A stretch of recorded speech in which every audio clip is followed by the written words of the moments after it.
Hello, hello, hello. Welcome everyone back to the Brain Trust. Tonight is Geopolitics, episode 88. I'm here with my co-facilitator, Lionel. Hello, everyone. How's everyone doing? How you doing today, Mike?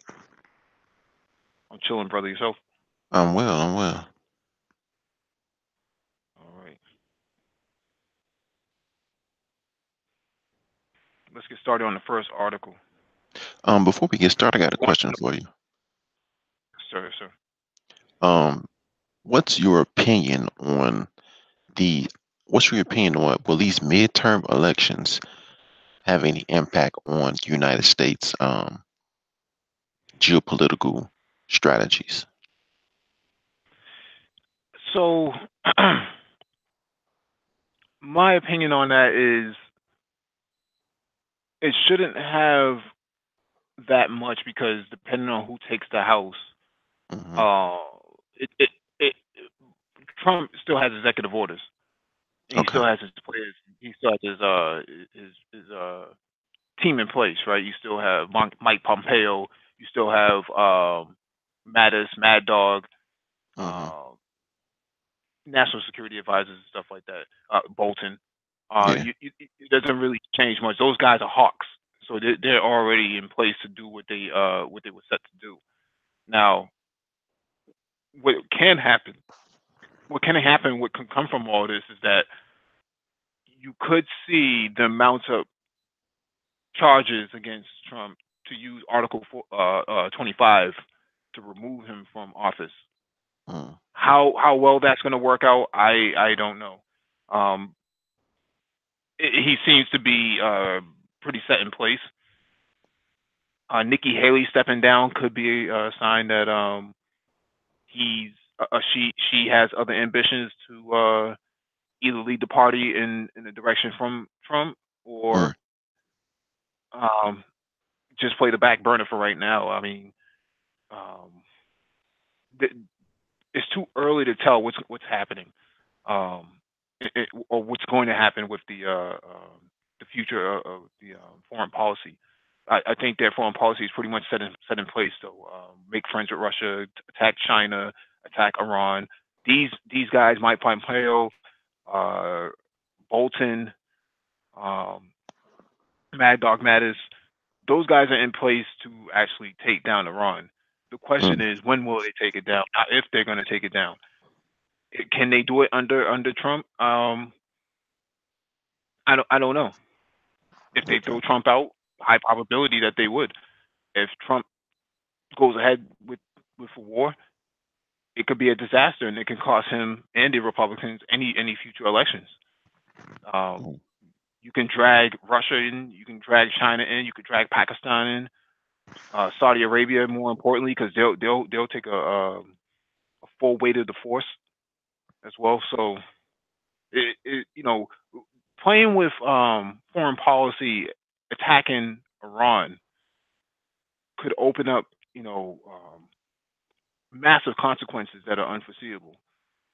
Okay. I see what you're saying. Yeah, and I agree with you. I don't think the let's say the Democrats Democratic the Democrats were to take over the House or things like that, I don't think the foreign policy would change. If America's foreign policy is America's foreign policy, you have to abide by that. And I know we talk about the deep state every now and then, but of course, the deep state will have some type of influence on whoever's in the House or in the White House on their attack on their difference with the foreign policy. But yeah, so yeah, for the most part, I agree with you.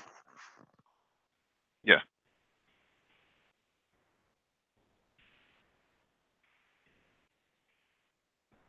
All right. Let's get started.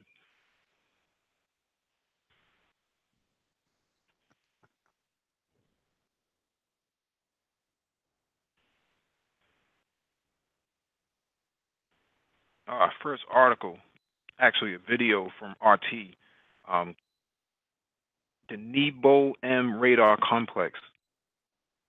This is from Russia's arsenal of electronic warfare as well as radar capabilities.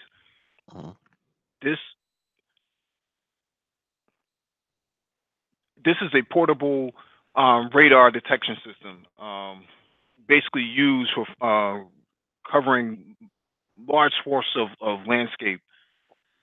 The Russians have been using this to basically identify high flying objects as well as low flying objects, and this is a part of a this is the part of how they safeguard their ballistic missile sites as well as keeping certain areas of Western Russia protected. What you're seeing with this vehicle is it uses two different frequencies to scan with. So VHF and UHF. So UHF is ultra high frequency and VHF is very high frequency. Um, you use one for height and you use the other um, for longitude. So basically, to look from X and Y axis for people who don't understand, X and Y axis is basically from ground to ceiling, and then you have from east to west. Hmm. You can use this radar complex when you want to detect um, stealth objects, basically. The stealth bomber, F-117 Nighthawk, if I remember correctly, that was shot down over Kosovo or Serbia, if I remember correctly. Um,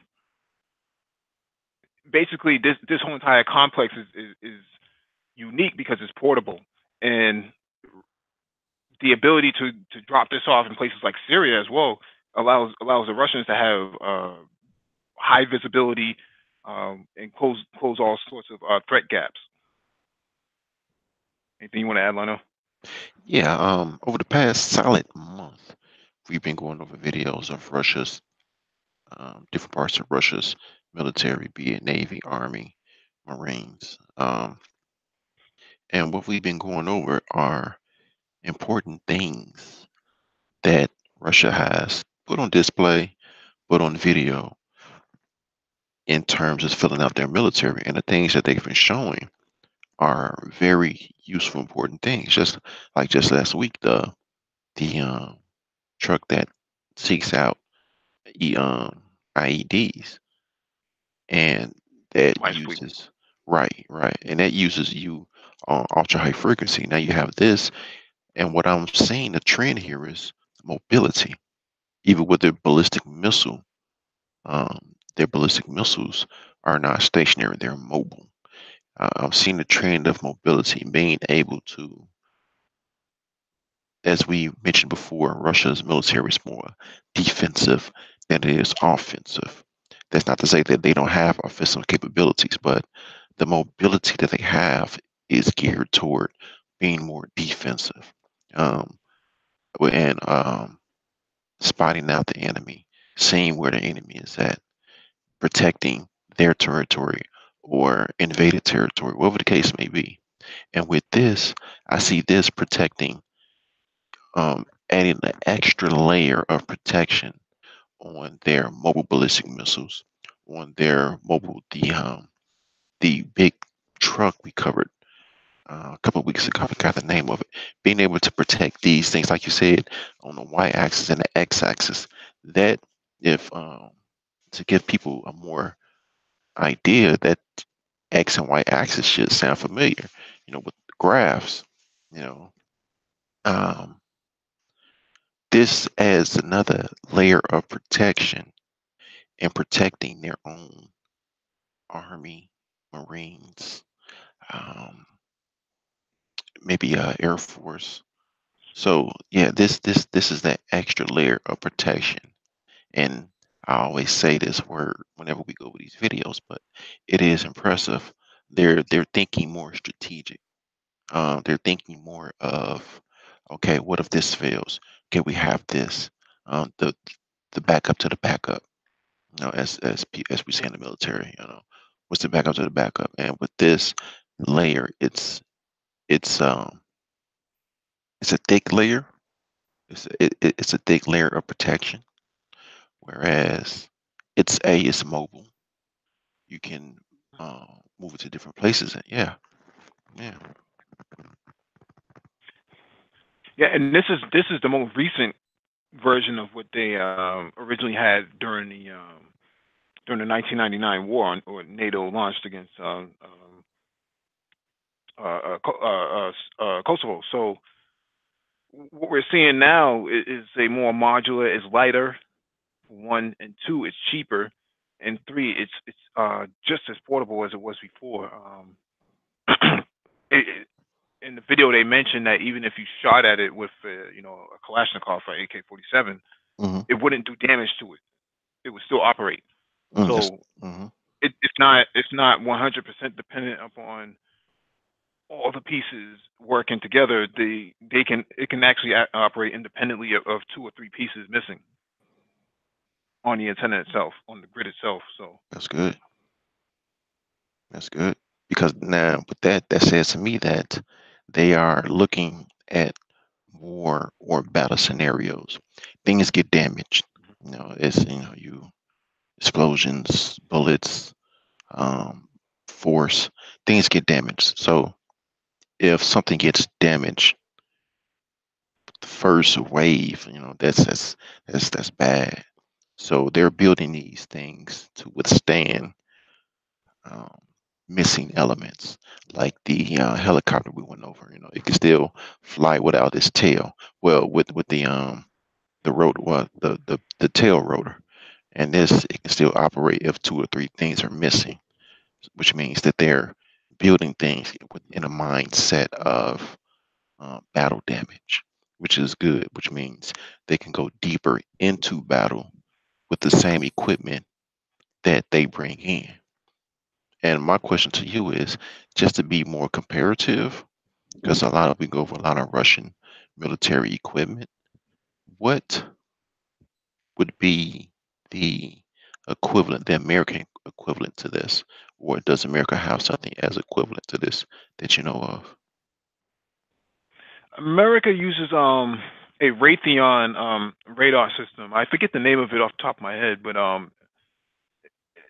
they have the THAAD as well. So THAAD is actually very similar to this, but it doesn't. It's not more. It's not portable. Mm, Actually, THAAD is portable. Excuse me. THAAD is portable, but they have one in Poland that uses similar technology, but it's actually a facility. okay. So it's that part is not portable.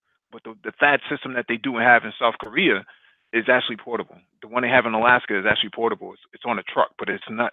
It's armed with missiles, right? So it's an interceptor. Whereas this whole complex, this radar complex, is actually a part of a larger framework of defense that Russia uses. This this radar system actually feeds information back to help determine their S400 and S300 and S500 as well, the Prometheus, uh, to launch countermeasures, and their intercontinental ballistic missiles, the ICBMs, are Mm, connected that receive all this information back. So, yeah, yeah, all this is good stuff. It's part of, like you said, a broader military um, uh, cohesive unit. It's Russia's, like we said, Russia is more defensive, but the things that they were building to be defensive can be turned to be offensive. So it's like a win a Super Bowl team. Defense wins games, defense wins wars. But the things that they are building to be defensive and very stout defensive, they can be turned around to be used to be used in an offensive way. mhm, absolutely. And it's interesting that they bring this up because in Russia, during World War II, before there was any sort of radar complexes like that, they had to use people, Hmm. which is something I couldn't even comprehend. Because the idea of using people, they use women, right? Women enlisted in the army in the Russian army to actually because they have better hearing capabilities from a human standpoint. Women's ability to hear higher frequencies from long distances has actually been proven. Mm. I guess in medical research. So women were used for that very purpose. And in the United States, they didn't have women in the military until after World War II. I think until like what, Vietnam, or after Vietnam. Yeah, yeah, yeah. Now I don't think women were in Vietnam, but yeah, yeah, yeah. Yeah, Because I think it was after Vietnam. before Vietnam is the Korean War. I'm pretty sure no women was there. That was in the 50s. Then before the Korean War was World War II. So yeah, yeah, yeah. I don't think um women were in the military on more of a uh, nurse, medical aspect, but not nothing like maybe Russia would have done. Yeah, definitely a interesting system, and something that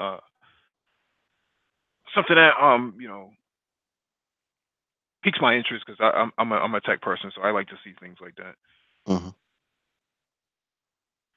Yeah, agreed. I guess, yeah, I guess when you are on defense, everything is everything counts in terms of whatever piece of material you can use to Yeah. snake out, capture the footprint of your enemy coming Hmm. in. Uh, the idea that anybody would invade Russia right now with all of these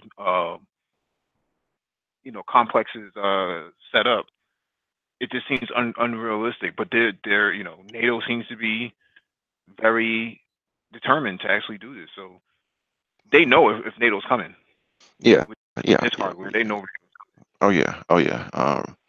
Even people may hear Russia being talked about in your local or national news, but Russia's no punk. Russia's no pushover. Russia's no simp. Russia's Russia has some stuff for you.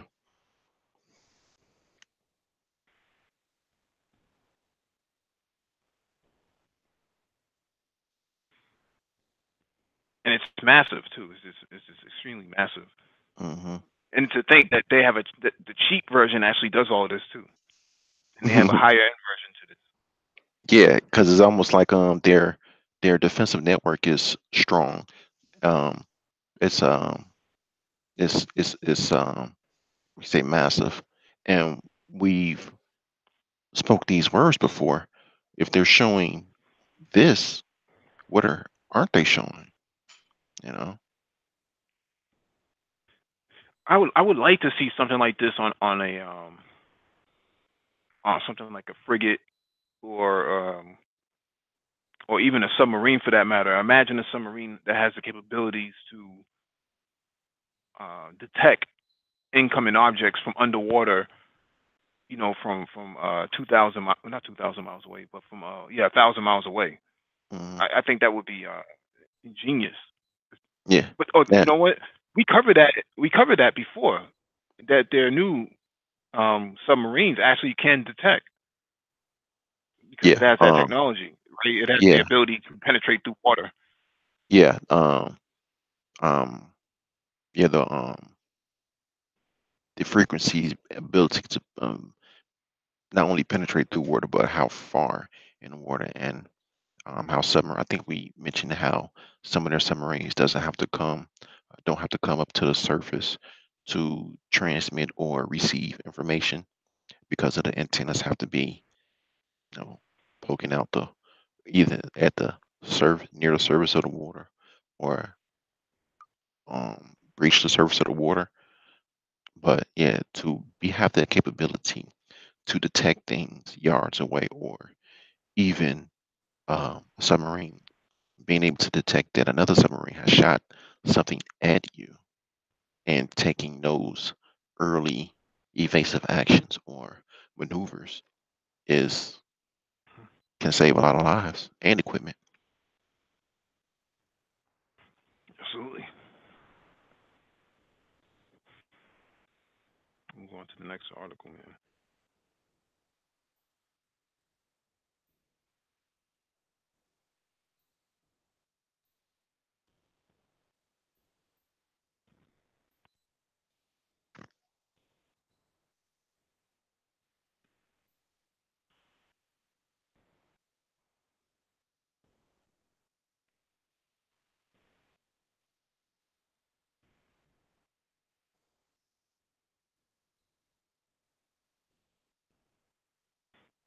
All right, so this one is from CGTN.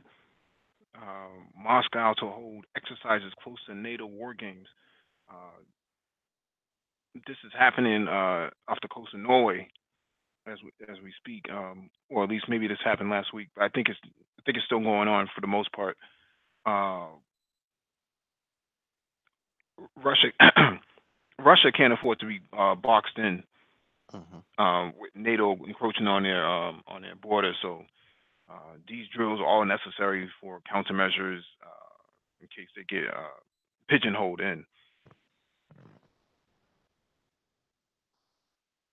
But NATO is also holding war games as well. So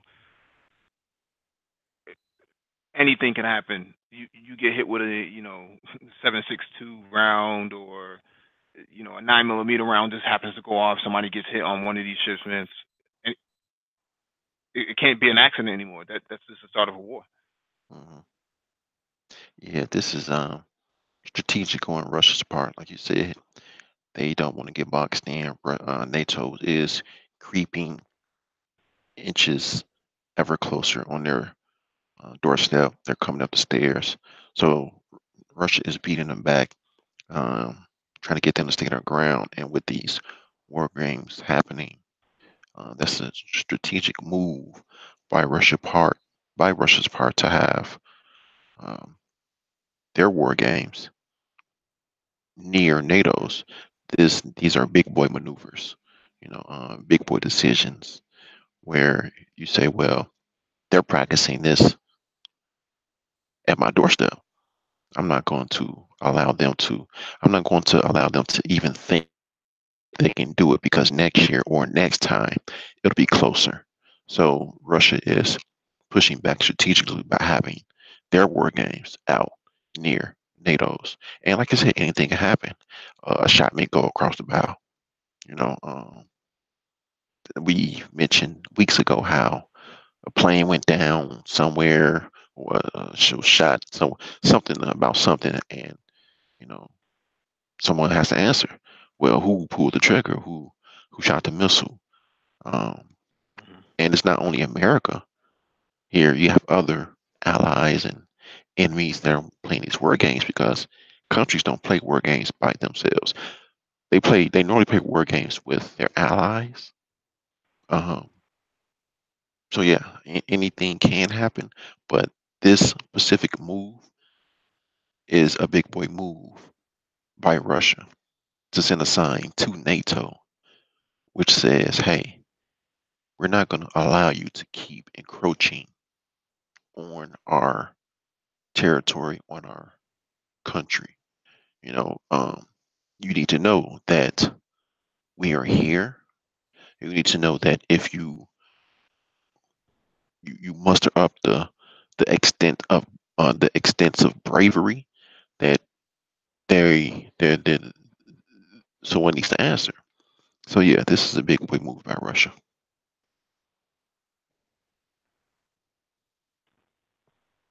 Right. I mean, everybody's getting ready for World War III. You don't do drills like that unless you know something imminent is about to happen. So Yeah, and like we mentioned before, I forgot the name of the fleet that was around during the Cold War that was restarted. And everyone knows if the you don't Atlantic, know, huh?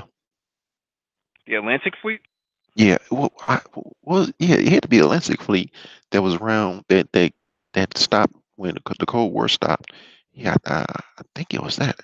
I'm not 100% sure, but if Mhm. people don't know, people that are listening to this, they don't know, what why Pearl Harbor happened was because America stopped the Japanese oil imports and economy. So the Japanese um, felt that they were livelihood was at stake. And I say that to say now you have China with these tariffs, U.S. and China with these tariffs.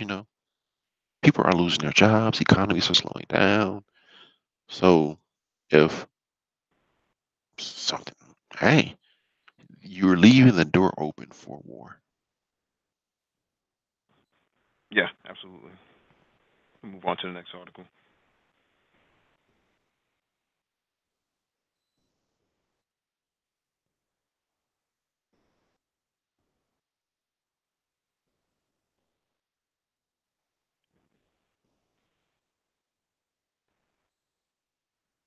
All right, this one's from New China TV. Arab Shield 1 drills kick off in Egypt. So this is an interesting one because um, this comprises of multiple militaries: Egypt, Saudi Arabia, Jordan, Kuwait, if I remember correctly, um, and Bahrain,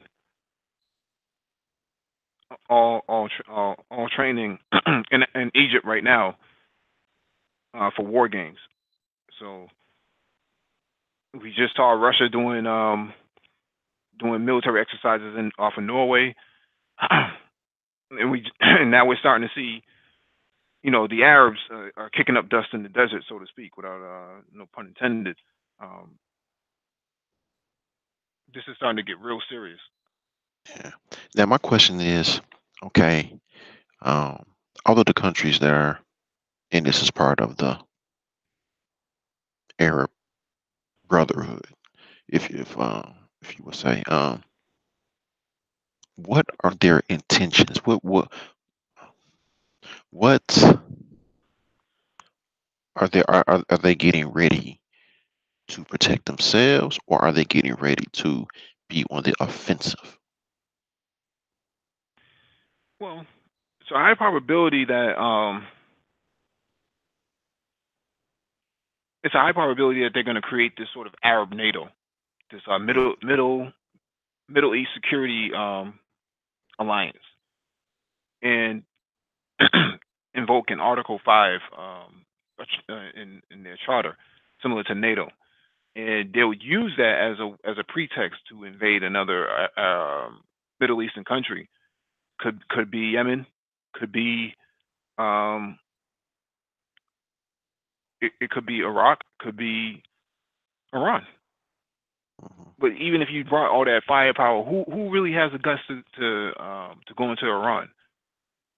Um, from an Arab standpoint, I don't think that they want to go in there. The last time Saddam tried to go in there, he got his ass handed to him at the end. So And um, Iran is notorious for being the places. No, Iran is notorious for being the place where wars go to die. it's actually Afghanistan, but Okay, a Afghanistan. little different. I mean, you wouldn't go to war with either one of them. Afghanistan doesn't have a standing military, but people, soldiers are still taking multiple casualties there. Yemen is another place that's similar to Afghanistan where you're not going to win going in there. Hmm. Uh, Iran is a little bit different because Iran is a strategic power. Keep in mind that Iran had sanctions on it for 35 years, right? Um, and they've been able to stand the test of time by developing nuclear technology. You don't develop nuclear technology with stupid people No, or you don't. incompetent people. These are people who have the capabilities to actually defend themselves and actually launch an offensive as well. Uh, they also have a similar radar complex that the Russians have. Um, not as advanced, but it's very similar. I think it's still the same one or something similar to what they used in the European War in 1999. So what we're seeing now, Arab militaries are forming an offensive or forming a formation to determine whether or not if something does break out, this is going to be the fallback. Mm. They have to defend Egypt because Egypt has the Suez Canal, very Mhm. important for mercantile trade as well as other logistics, energy, and things of that nature. Mm, okay. Yeah, I agree with the Suez Canal. Everyone has a vested interest in that, and a lot of people has a vested interest in Egypt not destabilizing because they would put their mercantile routes in jeopardy. Hmm. Mm, yeah. Go to the next article.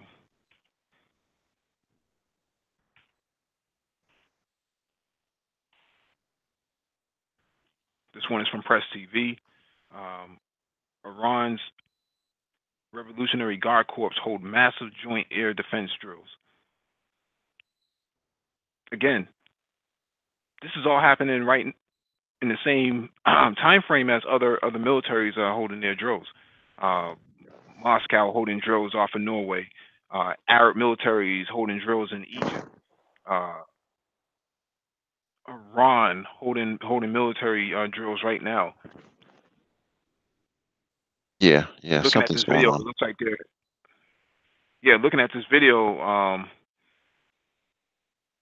Looks like a lot of their armament is pretty lethal too.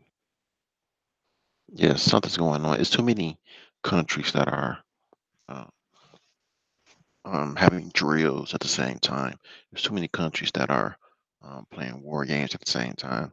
There's too many countries that are um, shoring up their military might and alertness at the same time. Countries don't do this just to be doing this because it's a waste of money, especially you have sanctions on you, especially if you're trying to prevent your economy from tanking. Your countries don't do this just to be doing this. Yes, countries have a standing military, um, but countries don't do these massive things just to be doing these massive things. Again, we are reading the breadcrumbs, and right now what the breadcrumbs are saying is, okay, something's going on. It could be some type of war. It could be a World War III. The countries involved is pointing to World War III, but it's too many countries that are revving up at the same time for something not to happen. Something's going on. Yeah, indeed. Yeah, something is going on. Too many jets are getting gassed up. Well, in Iran's case, you get a lot of threats from the United States talking about invading. You get Israel threatening to bomb Iran's nuclear facilities and things of that nature. If I was Iran, I would probably be doing drills too, right? Hmm. It makes sense in the grand scheme of things. I want to defend myself too, and people make it seem like it's a bad thing that Iran defends itself. Yeah, yeah. Iran is getting um, too much. What's the word I'm looking for? Threats from too many people, not to just say, oh, they're getting too many threats to say, oh, they ain't know nothing. They're not gonna do nothing. No, you don't. That's not how you run your country. You have to heed these threats, assess these threats, see where they're coming from. You see they're coming from a superpower. They have the capabilities, more than enough capabilities to do what they say they're going to do, and treat them as serious. Yes, indeed. Go to the next article.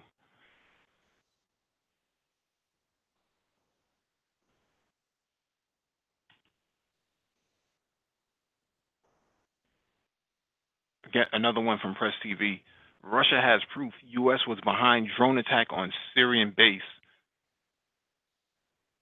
Mhm. Russia says U.S. spy plane orchestrated a military drone attack on Russian airbase in Syria back in January this year. They have the proof. So, um, quick backstory. Russia has a base, an air base in Syria called the Kamini Air Base. And what they found was there was these massive swath of drones, uh, probably about maybe 16 to 20 inches in width and wingspan. And these drones were flying in multiples, uh, some of them lethal, and then other ones I don't think they were lethal. But the point of the matter is they were flying in formation against this airbase, and Russian radars, as intelligent as they are and as capable as they are, spotted these things from miles away and had taken them down, not just by shooting them down, but actually using cyber warfare to actually command a few of them, bring them down to ground, and as well as use these cannons that can actually these electronic cannons that could actually bring a drone down by jamming its signal. to make a long story short, they found out that the drones were being controlled by a U.S. military P-8 surveillance plane or spy plane, and they provided all the data and the aerial footprint of where this plane was flying. So they knew that the plane was up there. It was just a matter of who's controlling the drones, and they used these Syrian terrorists to actually launch the drones. So to throw them, to pitch the drones off the ground and get them flying. I'd be curious to know how far of a distance they actually travel because uh, drones don't usually have a whole lot of airtime, a flight time, Mm-hmm. I should say. So battery life, I mean, I don't know how fast these drones are, but most drones last maybe 30 minutes at best. They don't really have a whole lot of airtime, flight time. So wherever they launched it from somewhere pretty good. That was pretty close to the Kamini Air Base, and they were able to get all of them off the ground and actually have this Poseidon P-8 spy plane actually get control over them and fly all of them into the airbase. Russians now have proof based on their radar footprint. So 13 That- drones. That's interesting. That's very. They were able to get, like you said, the footprint and see who were doing it. That was. And you say these spy planes is about 20 inches in width from wing to wing. The drones are Oh, about 20 drones. inches. They're toy drones. I think you can buy them off of Alibaba, if I remember Okay. correctly. But Okay. What did I say? you you said 20 inches, but the spy plane itself, the U.S. Poseidon P-8 is it's a legitimate commercial. What's going on over there? Huh? No, there's a lot of feedback. Oh, The my bad. My the bad. the Poseidon P-8 surveillance spy plane that the U.S. was using to control and guide these drones was is actual same size as commercial airliner. So Hmm. And I wonder what they're gonna do with this proof. What? Now that they have this proof, what can they do with it? go to United Nations, press a case. Um, if United States is actually engaging in warfare capabilities against a standing military, then that's a declaration of war. Hmm. Okay.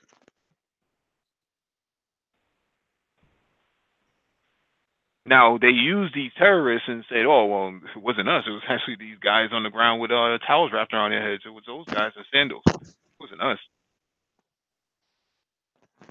That's their getaway card from all this. Their escape card.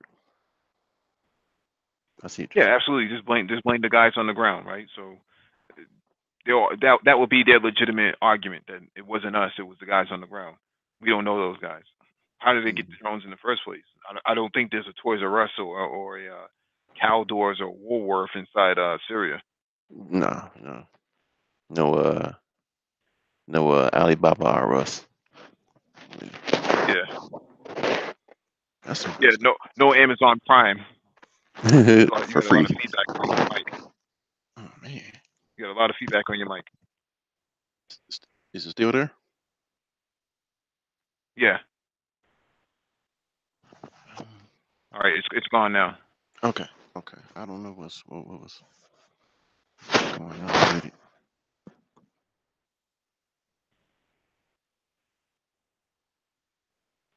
We'll move on to our next article. This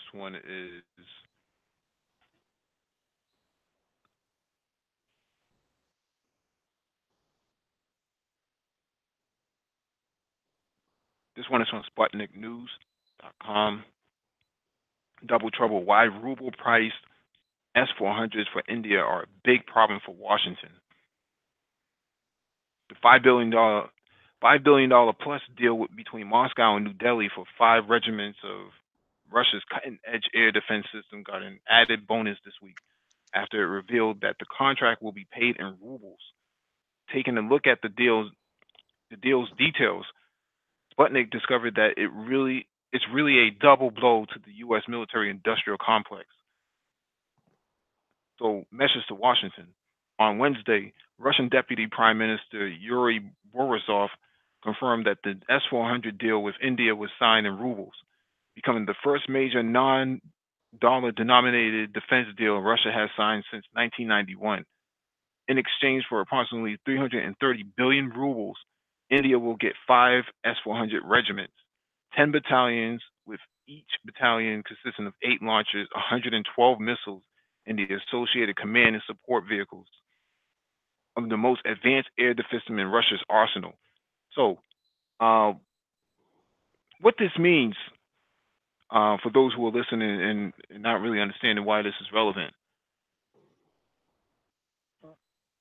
most of the time when any country does any sort of trade and deals, nation state to nation state, they usually use the U.S. dollar because it's strong. However, because Russia has sanctions on it, and India is a long-term customer and client of Russia, they decided to do the deal in rubles. Now, what this means is when you do the deal in rubles and you sidestep the U.S. dollar, that's sending a clear message for Russia that we still have reliable partners, and for India saying we're actually a superpower. We can actually do business without actually answering to Washington D.C. and Langley. Um, Mhm. that means that they're sidestepping all U.S. threats. So U.S. has threatened to put sanctions on New Delhi, on India, for doing business with Russia. U.S. has put sanctions on China for buying the S-400 system from Russia. They have also put um, sanctions on Turkey for buying the S-400 system from Russia. So we see all these moving pieces um, going around buying, one-time allies or friends with the United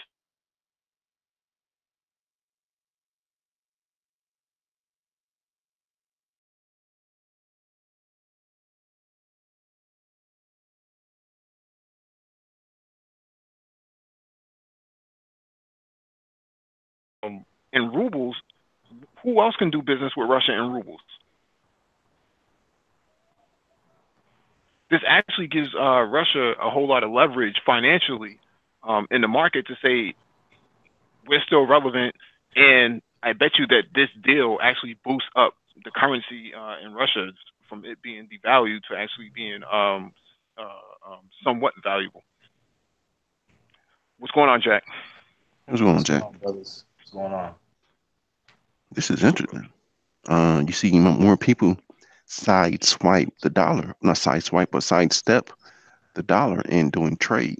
Um, Also, like you said, this opens Russia up to doing more business with other countries that they don't have to use the dollar or any other DC sanctioned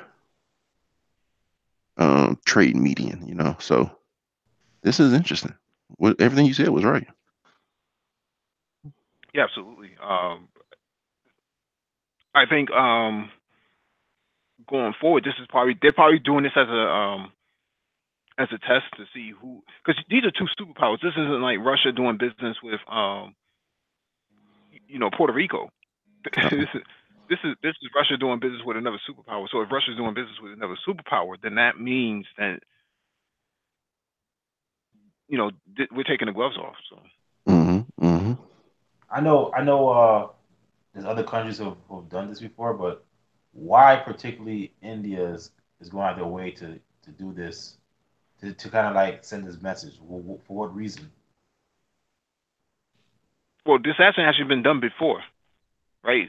Other countries have bought the S-400, but they've used the U.S. dollar Okay, I didn't know that. So, but why are they doing this? Why are they going to use rubles instead? What's the message? because they both have sanctions on them, and they can't buy they can't necessarily buy the complexes in dollars because the assets have been or the transactions have been frozen. But if you buy it in rubles, then what that means is that the ruble still matters. Hmm. So what do you think America would do to answer back to this? 'Cause obviously, it's kind of like they're blatantly let them know like, hey, we're gonna work around your sanctions anyway. So like, it's like saying like screw you, right? So what do you think America's gonna have to do to answer back to this? Well, I don't think it's so much what America will do because they've already put sanctions on both of them. So what originally happened during the Obama administration is that the United States and India worked out a deal, and the deal was that they would actually have um, they would give India access to U.S. military technologies, F-35s, um, Patriot missile batteries, um, what do you call it? Minuteman cruise missiles. All those complexes, all those technologies were supposed to be available to India, but India says we really don't need those technologies. We already have the S-400 on order. No one's going to buy the Patriot Pac-3, the Raytheon Pac-3 missile system over the S-400. The S-400 is the best thing on the market. It's crazy because I think about that. What does this mean? Is like you're literally seeing before your eyes like America is losing its power, like it's losing because before other countries would think twice before doing that, but now they're just like whatever. So you know it's gonna be tough, man, because a lot of countries right now are kind of like fed up with United States right now, and you know it's like they gone too far, right? They put sanctions on everybody. There's still sanctions on anybody that don't they think that things will go that's beneficial to them, right? And as far as the West side, they feel like it's not more beneficial to them, or they're not doing what you tell us to do to put sanctions on you. Now countries are literally going around. They're working their way around making deals right in front of America, and they can't do anything. So um, I think U.S. is out of moves right now. You know, Yeah, I think that other countries are starting to say we really don't need to do business with you when we haven't really benefited from it. Now they initially wanted to work with India so that they can counter China, right? India and China always have beef, always had beef, and probably always will have some sort of gripe. Um, but all that stuff is being worked out, so it's no real reason to spite China to work with the United States um, by having access to Chinese military technology. I mean, American military technologies. And really, it was Israel that brokered the deal with Netanyahu. Netanyahu and um, the Indian Prime Minister had met early this year, and that was something that never had been done before. No Indian Prime Minister has ever traveled to Tel Aviv or to Israel itself. It was unheard of. So Israel tried to be a broker between the United States and India, and that didn't work out too well. At least not in the United States' favor. Uh, we know now that India has been buying technologies from uh, Israel. So identification and management um, technologies to manage, India's population because India has a billion people in their country. So they offered them these technologies to actually manage all their population, their citizens. But that's not enough. In India it wants to be a superpower, and the only thing in the way of India being a superpower is China. But if China and India work out a deal, then do you really need the United States at this point? Mm.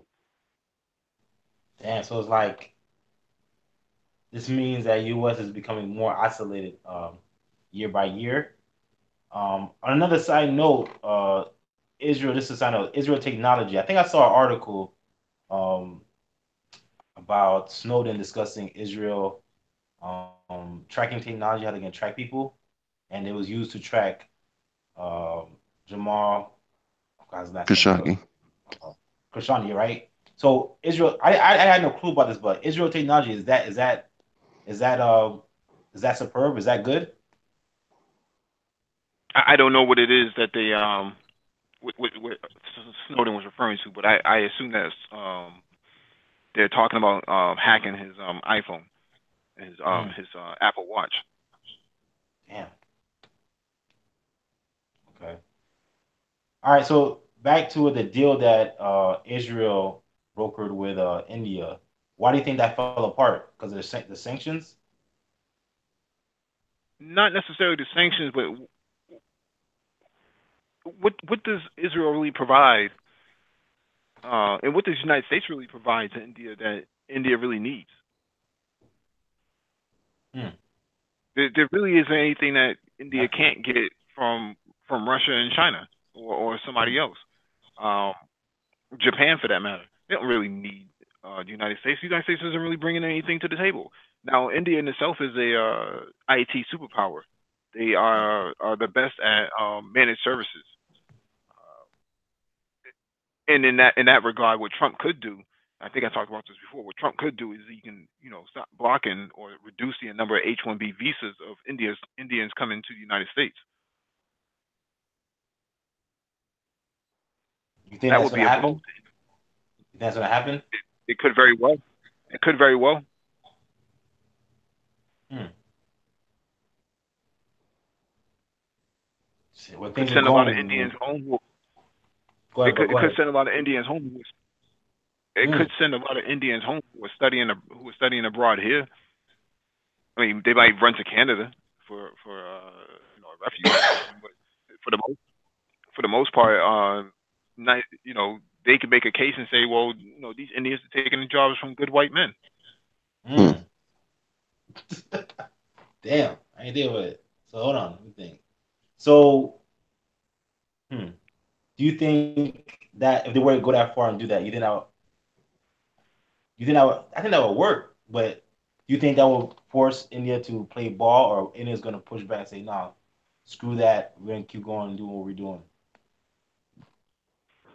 Uh, India doesn't really have a whole lot of cards to play with. I mean, the most they export is human capital. So Hmm.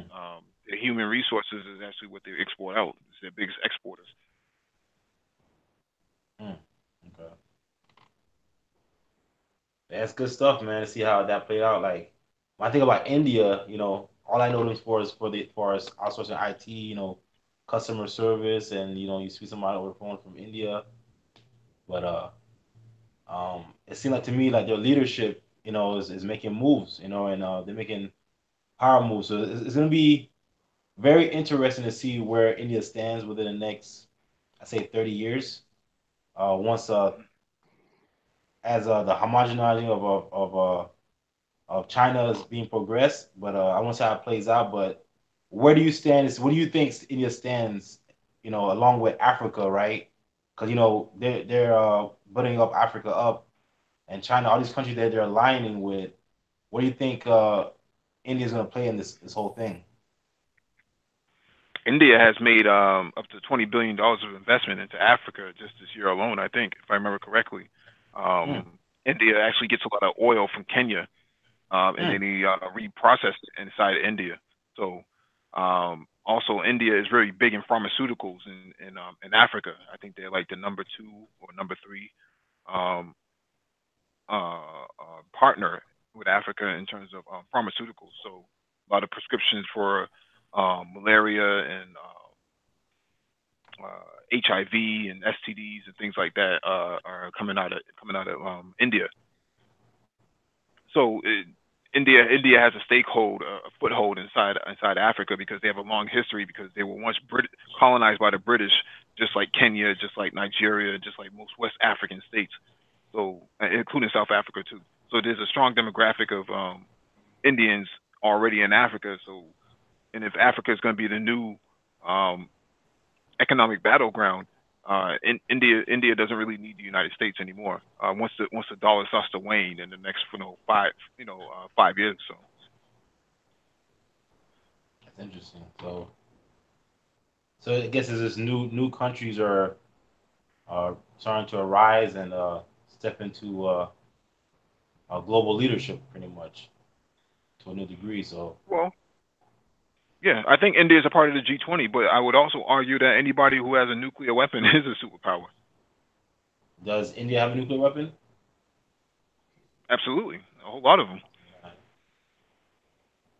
did not know that. Okay. Huh? India and Pakistan, yeah, India and Pakistan both have nuclear weapons, so and they live right Hmm. next door to each other. Yeah, and that border is dangerous. They're like, are they like Yeah, warring with each other? They don't like each other, right? the last war was in 1999, 2001, something to that effect.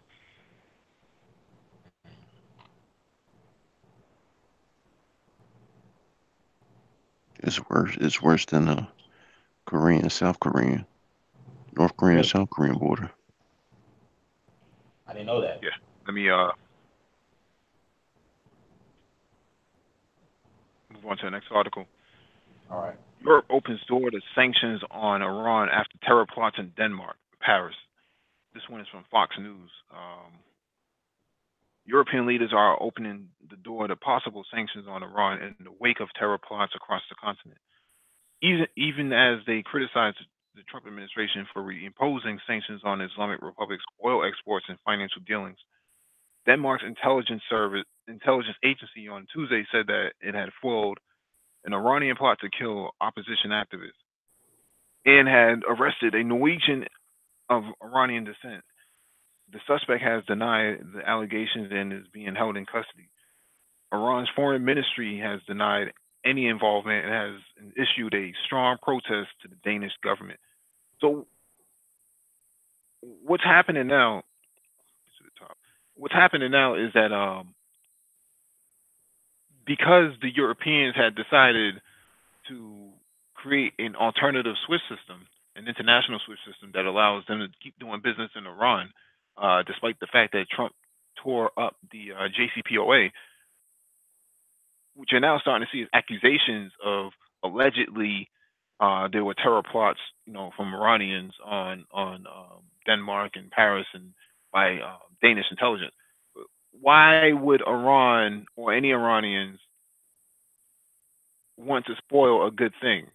If the Europeans are working in their favor, why the hell would they want to plan a terrorist attack against their very bedfellows, their buddies?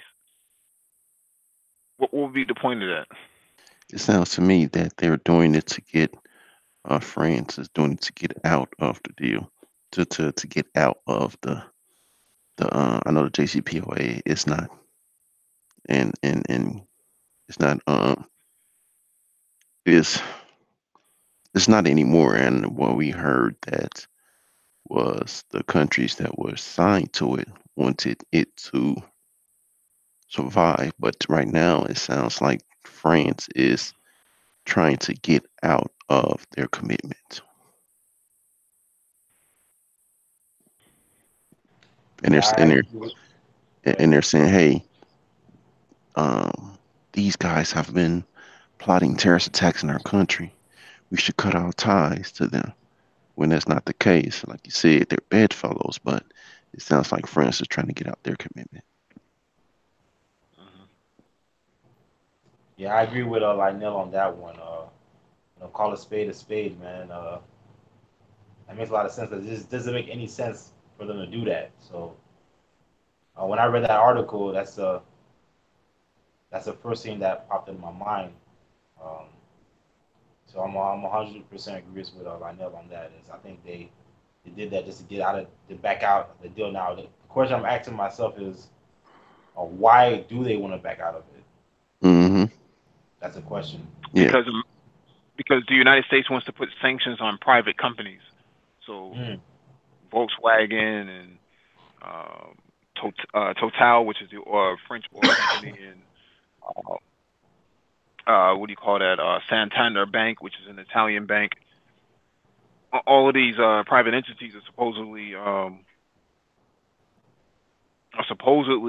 being sanctioned, which is illegal. You're not supposed to put sanctions on private companies of any nation state. It just doesn't make any sense, right? But this is how far the United States is willing to go. So if you're going to put sanctions on these companies, then what's going to happen is what's going to happen is they're going to have to create an alternative system. But when you have provocateurs in the deep state that are saying, well, we'll create an allegation that says, oh, well, Iranians are trying to commit terror, in Europe, Hmm. really. Everything's working in their favor. Why would they do that? They have because of these sanctions, and there's a Santander where you at, right, Mike?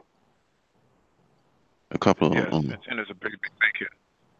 so it seems like they have more to lose. France has more to it's France, right? Danish intelligence in France. Okay.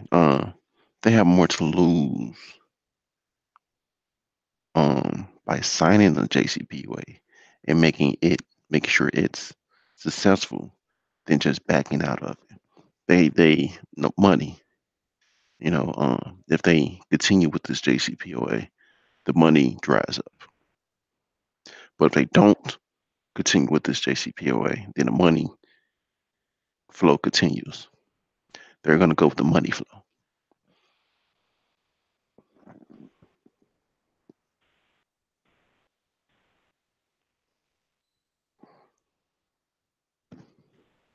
All right, give me one Humans, second, yeah, Michael. yeah, humans don't change. Humans don't change. Human behavior doesn't change, I'm trying to say. All right, this one is Isn't from Press a TV. oh, go ahead. Yeah, go ahead. Hmm. All right, this one is from Press TV. France's Macron calls for a real European army without the U.S. Mm, French President Emmanuel Macron has called for the establishment of a real European army, claiming that Europe has been the chief victim of a recent U.S. decision to scrap major nuclear arms pact with Russia. So the INF treaty that happened last week between Bolton and Putin. We will not be able to protect Europeans if we don't decide to have a real European army, Macron said in an interview with Europe One Radio on Monday. He said Europe had to defend itself in a more sovereign way and without depending on only on the United States. Macron remarks came after U.S. President Donald Trump confirmed late last month that his administration planned to abandon the landmark Intermediate Range Nuclear Forces Treaty (INF) with Russia over claims that Moscow had violated the Cold War era pact, further vowing American development of such armaments. So this guy's an amateur in terms of politics or geopolitics. He's an amateur. Um, Rus- France is not. France and Germany had this plan a few years ago to develop a whole entire EU army separate from NATO. Now, why you would need if you were so concerned about European security, why not put more pressure on NATO? Now, see the deal between um, the INF treaty involves Moscow and Washington um, over intermediate range missiles. Now, if you're using that as a justification in France, as Macron is saying, France doesn't even abide by this whole entire INF treaty, and neither does the United Kingdom, and neither does uh, uh, um, let's say, for example, China. They don't have to abide by this. So why are you so concerned? What they're trying to do is ramp up justification, and this is just my observation, in my opinion. What he's trying to do is ratchet up justification to create a EU army so that they can go into Africa and defend European interests because they feel the pressure um, coming from China. Because if Hmm. China pushes out European capitalism in Africa, it is over for France, and it is over for the rest of the European Union. Once France goes, and once they have their Frexit instead of the Brexit, they'll have a Frexit. Once they leave the European Union, it's over. Hmm. Yeah. So that's That's my deep. that's my observation. That's deep. The trigger Um, to something else. It's not always the trigger to what they say it is. They're politicians. They're sneaky. They're slimy. They're snake oil salesmen. It's a trigger to something else. They say this because they want this to do something else. And I agree with you. France has, as I've heard many a times, that France language is starting to wane. French is starting to be spoken by less and less people. hmm, Their um, their stronghold in their former colonial um, countries is starting to break up. They get money from their former colonial um, countries. That's how they survive. Their power is starting to fracture. So they're losing their silver spoon, and they need to protect that. They need to keep that going, and this is what they're doing. Even I heard Macron speech talking about how only uneducated African women are having 6 and 8 babies. It's because hmm. they're uneducated. And African women went off on that. Well, I'm pretty sure there are some that agree wholeheartedly, but a lot of them don't. Like, wait, so you're saying us, you calling us stupid because we're having this many babies? Yeah, he was saying that. He said that in plain English. Hmm. Damn. Okay, hold on. I got it. So let's connect the dots, man, because you guys saw this and I didn't even catch it. So let's connect the dots. Okay, okay. To you, Mike, right? Why do you think the whole thing with Africa? I got a question for you, Mike. And London. Why do you think with Africa it ties in with Africa? And you, Lionel, right? Do you think they going, for instance, want to go by any means necessary to protect their assets? You think they'll go that far? Yeah, if you're a country that's losing your bread and butter that you've been having for 300, 400 years, where you have to have your former French colonies put their money in your bank and you're getting paid from that, you're getting paid from other things, and your citizens is capitalizing off this, living off this. Hmm. And as the money flow shortens, as the privilege is short, privilege is privilege privilege is a hell of a thing. You start losing privilege, people start to crying, people start to screaming, people start to, like Mike said before, and I agree with him. It doesn't take much to expose white supremacy. You know, so with France doing all this, they're trying to hold on to whatever they have. They don't want to lose it because if they lose it, they will slip into a third world country. Right, one third of France's wealth comes out of Africa, so they have a vested interest in protecting that stuff. And I suspect Hmm. that an EU army would be used as justification to recolonize Africa, and probably recolonize the Middle East as well, because you, for those who don't remember, Syria used to be a French colony before the Russians got there, and the Russians were actually the ones who kicked out the French. So I believe hmm, much of North Africa were French. Tunisia, I think Morocco. Algeria, Yep. the Algerians had defeated them. They lost a lot of people, but they defeated them. Hmm. So you guys are But saying, you in other still have words, Algerian bank money being washed in and French banks. So even Algeria, bought the S-400 missile system for a reason. They're not stupid. Mm. Um, the problem is France is waning. Their power is waning, and they need a Hail Mary, and the EU army would be a Hail Mary because EU army is not going to be built to go into Russia. That would be suicide. Who are they going to protect themselves from, anyways? Unless like the article is stipulating that uh, they're worried about U.S. They want to do this without the United States. Well, who are you going to be fighting? Who's going to be the enemy of the EU army? Mm-hmm. That's a great question. And let me add another icing to the cake. You have these other countries around France, such as Italy,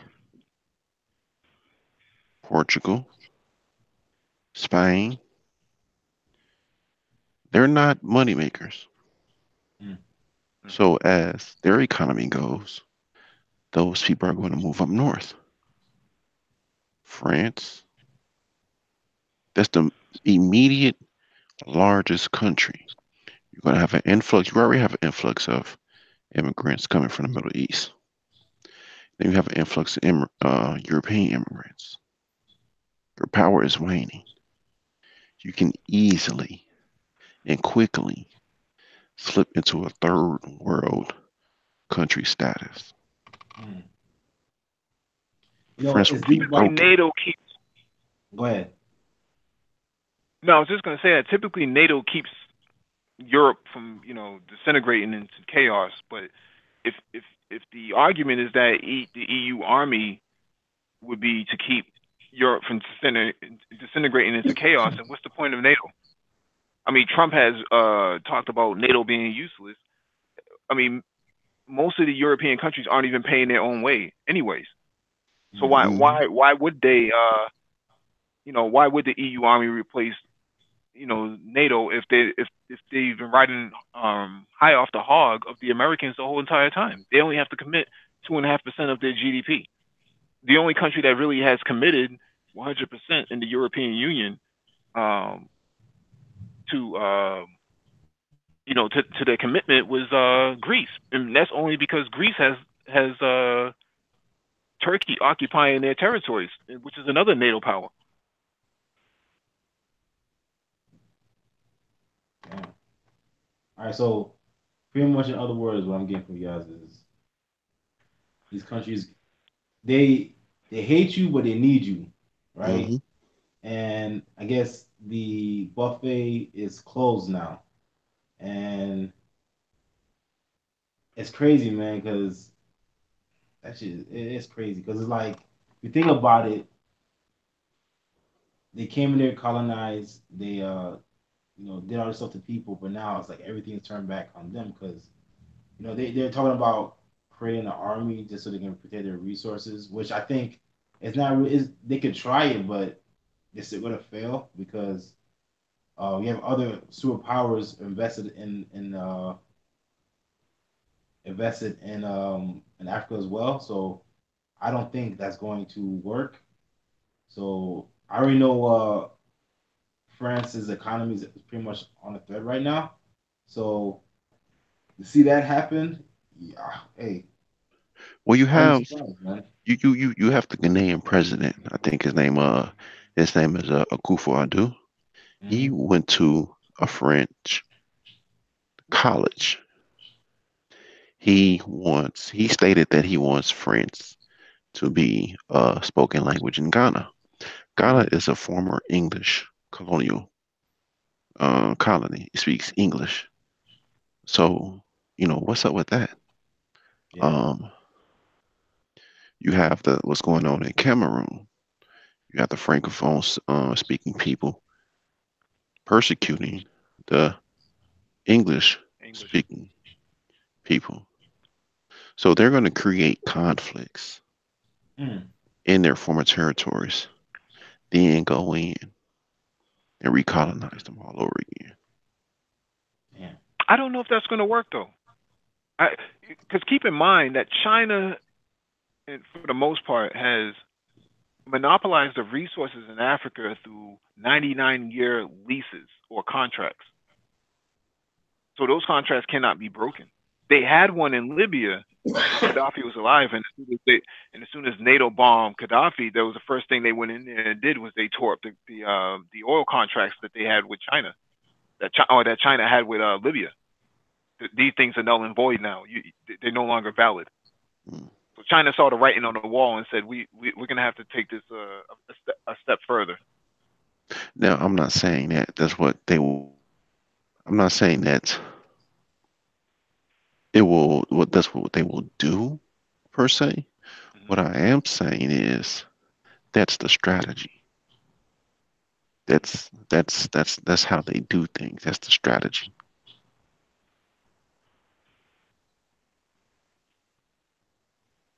So, what do you think the biggest problem is going to be? Let's say they were to do this. What's going to be the biggest problem? I know they're creating conflict in Africa, but are they in the same boat as as America as far as like they're trying to keep their economy alive, keep their they were a power, but they weren't really as superpower, but like as U.S. or Russia or anything or China. But you think how you think it's gonna blow back in their face if they were to push forward with this? You mean the European Union Army, EU Army? Yeah, yeah. It won't blow, but yeah, keep in mind they have an arms industry, so they need to keep arms manufacturing going and keep people employed. So Mm. there's an urgency to find another market, and the EU Army could be another market. However, the problem is where do you point those guns at? Mm. Hmm. Those the EU Army and NATO, they're not just going to sit there and do nothing. And NATO's not going anywhere anytime soon because they need the Ukraine to join the European Union so that they can also integrate Ukraine into NATO. Now, Russia stipulates that Ukraine joining NATO would be a big no-no, and it will cause Russia to react militarily. Okay, so if they don't join NATO, then they join what? The EU army could be a possibility. Mm. What happens if And Turkey has been lobbying to get inside the European Union for quite some time? Whether or not that happens is debatable. But what happens if they do join the EU? The EU, do they also join the EU army? I don't think Russia would be too happy if the Ukraine joins an EU army Hmm. because that means that they're encroaching on their space. They're pretty much in their house at that point, Hmm. and that's uncomfortable for Russia.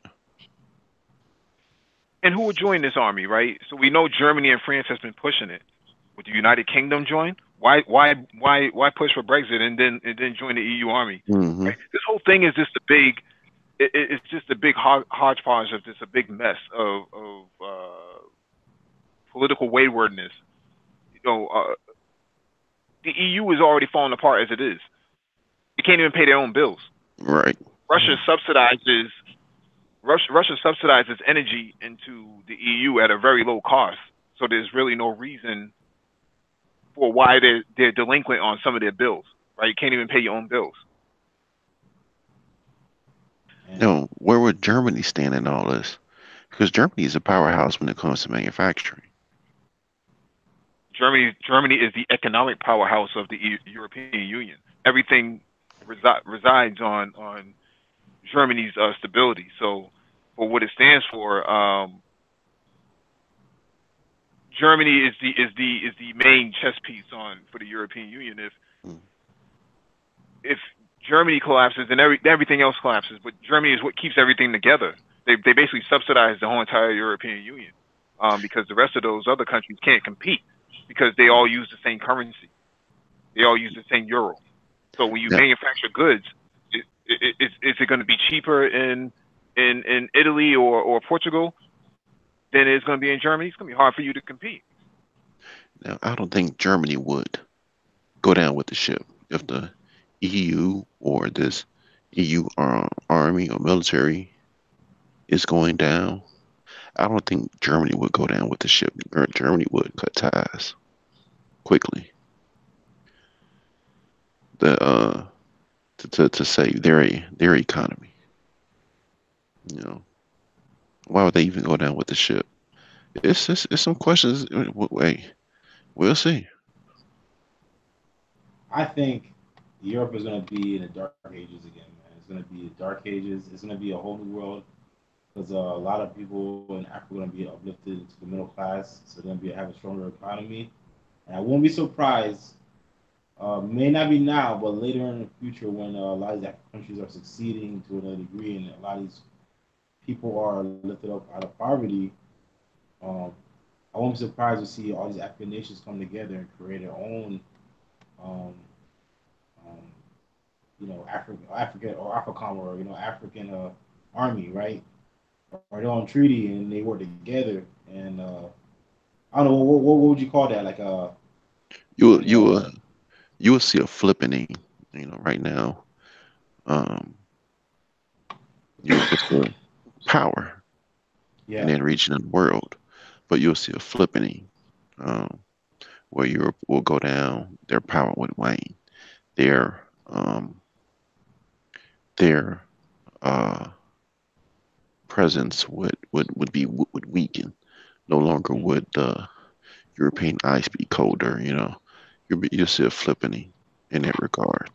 In my opinion, for Africa to one way for Africa to cut ties from Europe's um, dominance, those borders, the country borders, they will have to they will have to change because that will be Europe's ace in their up their sleeve. You know, let's go back and recolonize our colonial countries. They can always They can't. try to do that. They can't. They can't. Then they can't do it. They just don't have the. Africa is not the same today as it was 150 years ago, when Africa was on its knees and they were, discombobulated through tribalism Mm, and all these artificial states came after it. These borders came after it. So the problem now is that Africa is actually a developing continent. 7 of your African countries are actually, have a pretty strong dollar, right? Or a strong currency, I should say. South mhm. Africa, Egypt, Nigeria. Nigeria is the powerhouse of Africa right now. Um, Kenya, Ghana. Algeria. Yeah, well, you could throw Ghana in there as well.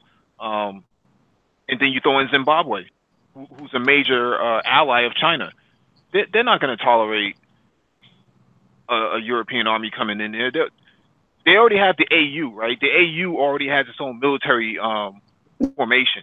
Now, why they did not intervene inside Libya is another question that needs to be answered. Why they let that happen? But what I'm saying here is that the EU would not stand a chance. The EU army would not stand a chance of marching into Africa. What they could do is they can try to bomb it, bomb it to pieces, but it's not going to happen. They'll shoot those. An onslaught of European incursion would actually unify Africa. People won't take sides. They'll see that blue eyes and helmets and artillery coming in. We need to take up arms because you already have warring factions inside Africa right now. There's already loose Kalashnikovs flying all over the place, RPGs, surface to air missiles, or show to fire um, surface to air missiles. That would be a huge mess for the Europeans. Mm. it's deep. Well, let's just want to see what happens if how to play out. Honestly, with the French, I personally don't like the French. Because of what they did to my people. But hey, I'm just seeing that what all these countries have done to other countries. Uh, this what else? It's oppression. All this stuff they've done. It's like everything is turning back on every. It's not like everything is turning back on them is like everybody notices it now. Like everybody sees like, hey, these countries who are doing atrocities and wrong things in different countries, are now like struggling now, and nobody's trying to save them. They can't even save themselves. So um, I hope they just, instead of trying to do something like that, try to focus on playing ball, and working with these countries and adding, because they took so many resources from these people, right? And they didn't build the infrastructure, and now they're trying to say, hey, we got to protect our asset. Like, no, I don't work that way, right? Those people don't forget. So Mhm. it is what it is. Yeah, I would also say that France was pretty stupid, at least under the last three presidents, especially Hollande, where they could have rebuilt Haiti with very little money. But now the Chinese have already bought Haiti. They bought Haiti for $35 billion. It's over now. You're not getting back into there, and the Chinese are basically encroached on other African francophone states, for very little money. Now, and that's why Macron, the French president, flew to Beijing to have a talk with the Chinese president. And his question was, what are we going to, how can we work out a deal with Africa? He said, there is nothing to work out. Get back on your plane and go back to Paris. Yeah, Ping's no joke, man. Well, nothing to say to that, man. Yeah, Hmm. let's get to our next article. We only have so much time left.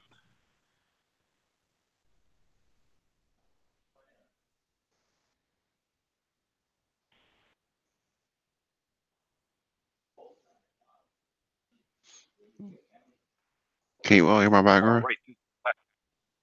Yeah, I can hear a lot in your background. Can you mute yourself, please? Okay.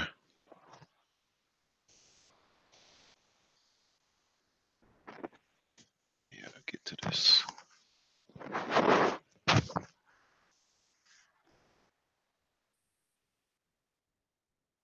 All right. This next article is from, or it's actually a video from RT. Putin meets the Cuban president, signing ceremony and press conference. So this was the other day. So what's happening in Moscow was that the Cuban president, actually the newly elected Cuban president, actually arrived in Moscow for um, for trade agreements. So there's several areas of interest that was signed over by Putin to the new Cuban president. So they're working on definitely economic cooperation, uh, new payment systems in place to to get around the sanctions and whatnot of the SWIFT, uh, scientific research, um, a whole lot of that stuff going on in terms of the environment, um, energy cooperation. There's Russian oil companies, and there's a Russian oil company inside Havana right now, trying to work out trying to improve the refineries, um, industrial cooperation, so manufacturing. So Cuba's getting back into the manufacturing sector beyond cigars. Um, Medical technology. We all know that Cuba exports more doctors than any other country, even that in the United States. Counterterrorism operations in cyberspace in Latin America. So this is huge. Now you're talking about a resurgence of Cuba back into the military game, back from the Cold War. Um, if you know your history, you know that Cuba helped knock down the apartheid government in South Africa single-handedly with their MiG fighter jets and their Kalashnikovs on the ground, and their howitzers, as well as mortar rounds. They destroyed the racist apartheid government. This has not been the last time a white military has been defeated by a non-white military was in Haiti in 1804. They hadn't seen anything like this before. So what that proved was that when you give black and brown people the same ammunition, the same similar technology, blue-eye militaries can be defeated on the battlefield. So this new agreement says that they're going to be working on cyberspace monitoring as well as uh, military cooperation and counterterrorism. This is huge. So the agreement is for $50 million in military aid. That they don't really go into so much as to what kind of military aid is being transferred, but we know it's lethal too. So um, also Latin American affairs, so they're going to be getting more involved with Havana and Moscow, basically doing naval exercises inside the Caribbean, which is pretty big because the United States lopped off a piece of Cuba, some time ago called Guantanamo Bay, and they've been there for quite some time. So if Cuba decides that they want a piece of you know Guantanamo back, or they want that section of the island back, then high probability that Cuba could actually take it back home. You guys can jump in. Yeah, I think this is surprising how this is happening after U.S. backed out of that treaty. So, do you think that has something to do with that, or this Which has been treaty is what this? the nuclear treaty? I'm not sure. Nuclear treaty? I think it was like I forgot what treaty it was. Or pact it was. It was a pact. I think last week Trump did it. Trump backed out of it. Yes, um, Oh, the do you INF think? treaty. You're talking about the Yeah, yeah, INF treaty? yeah. Do you think it has time to that, or No, this has been the worst for a while? no.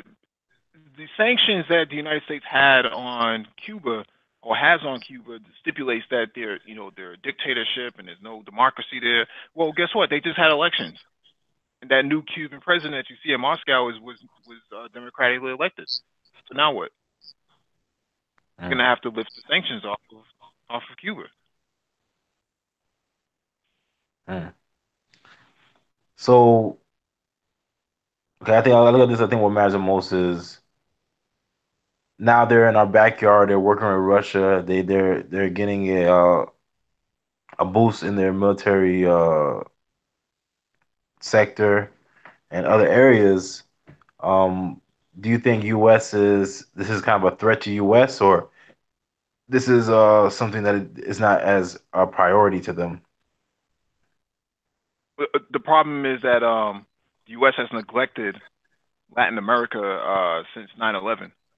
Mm, So mm, they haven't really done much. They've been focusing on the Middle East and focusing on keeping Russia at bay, right? We see the Georgian conflict that happened in 2008. So there's been a lot of political and military focus on the Middle East, on conquering the Middle East, and we all know how that turned out for the United States. mm. However, while the United States was over there doing the two-step in the desert, Latin America was actually ramping up big time. So, what do you see Latin America in the next, you know, as you know, the world's starting a new form of homogenizing is happening right now in a global sense, right? What do you think Latin America has the places in this? Like, what's their place? What do you mean? What's their place? Like, are they gonna be um like are they gonna be like what are they gonna be as like a new India or what do you think? Are gonna be kind of like what they are right now? Is kind of like this there or you're gonna add to the trade? Like, what do you see? What do you think is gonna come out of this from the Latin America? What I see happening because what happened during the Obama administration and during the Bush administration was that the OAS, Organization of American States, that's basically Latin America and Caribbean. What they were saying was that if Cuba can't come, then you can't come. What you were telling the United States, you can't come to our meetings anymore until if Cuba can't come. So, United States bowed out. Cuba came in. You now have Telesur on YouTube. Telesur is a organic news network created by several Latin American states: Cuba, Venezuela, Bolivia, Ecuador, Nicaragua, El Salvador, Costa Rica. So what you're seeing now is Latin America starting to form their own domestic policy as well as their own foreign policy. And they're basically telling their foreign policy is the middle finger to the United States, that we don't have to listen to you anymore.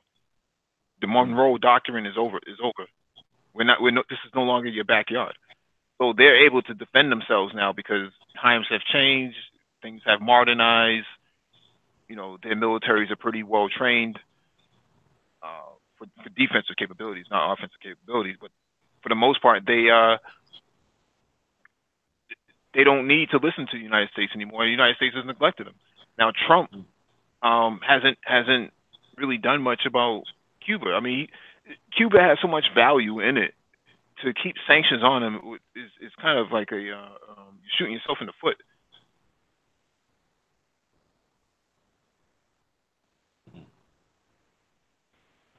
What type of value does Cuba has? You know what I'm asking? Like, what do you think is there that they have that offer to the U.S.?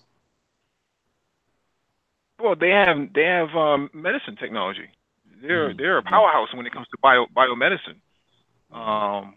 They've because of the sanctions that were put on them, it forced them to actually cultivate more doctors and nurses and scientists because they have to feed themselves. They have to survive. They're on an island. They're not connected to another landmass. So if you want to survive, you're going to have to cultivate your people. Something that Black people can learn from. That's deep. Black people are on their own political island and don't even see the necessity to actually cultivate their people to be more, or cultivate their men to be better. But that's a whole other topic for another day. But the point that I'm making here is Cuba is a strong power. They're a strong tourist attraction too. There's a lot of non-U.S. Citizens that travel back and forth to Cuba every single year. I think something like 500,000 people go there every year. That's a lot of people for a small island like Cuba. Yeah. And I think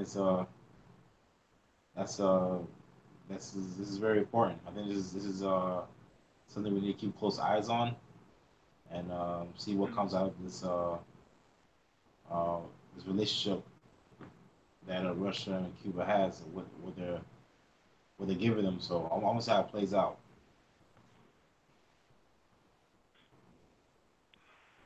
Yep. I know you have anything you want to add?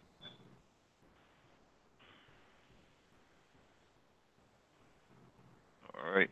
We'll go on to the next article.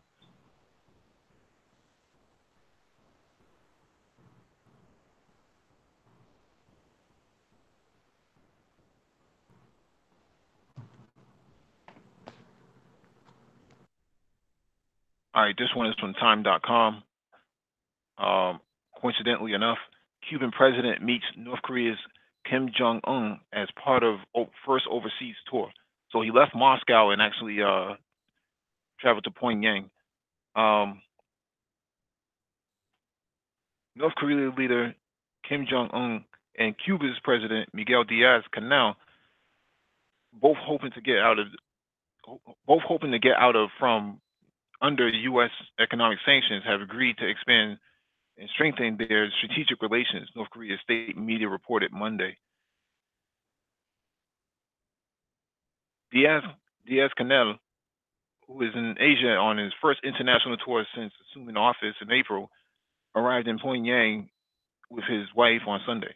He was met at the airport by Kim, who joined him on a ride into the city pass flower, flowering, flower waving and cheering crowd. So actually, let me read this one last paragraph. North Korea's state media reported that the two held talks at uh, Pokemon State guest guest house and stressed their shared socialist history while involved continued solidarity. So the official media offered few specifics, but said the talks proceeded in a camaraderie and friendly atmosphere. So just talked about sanctions in the last article. Um,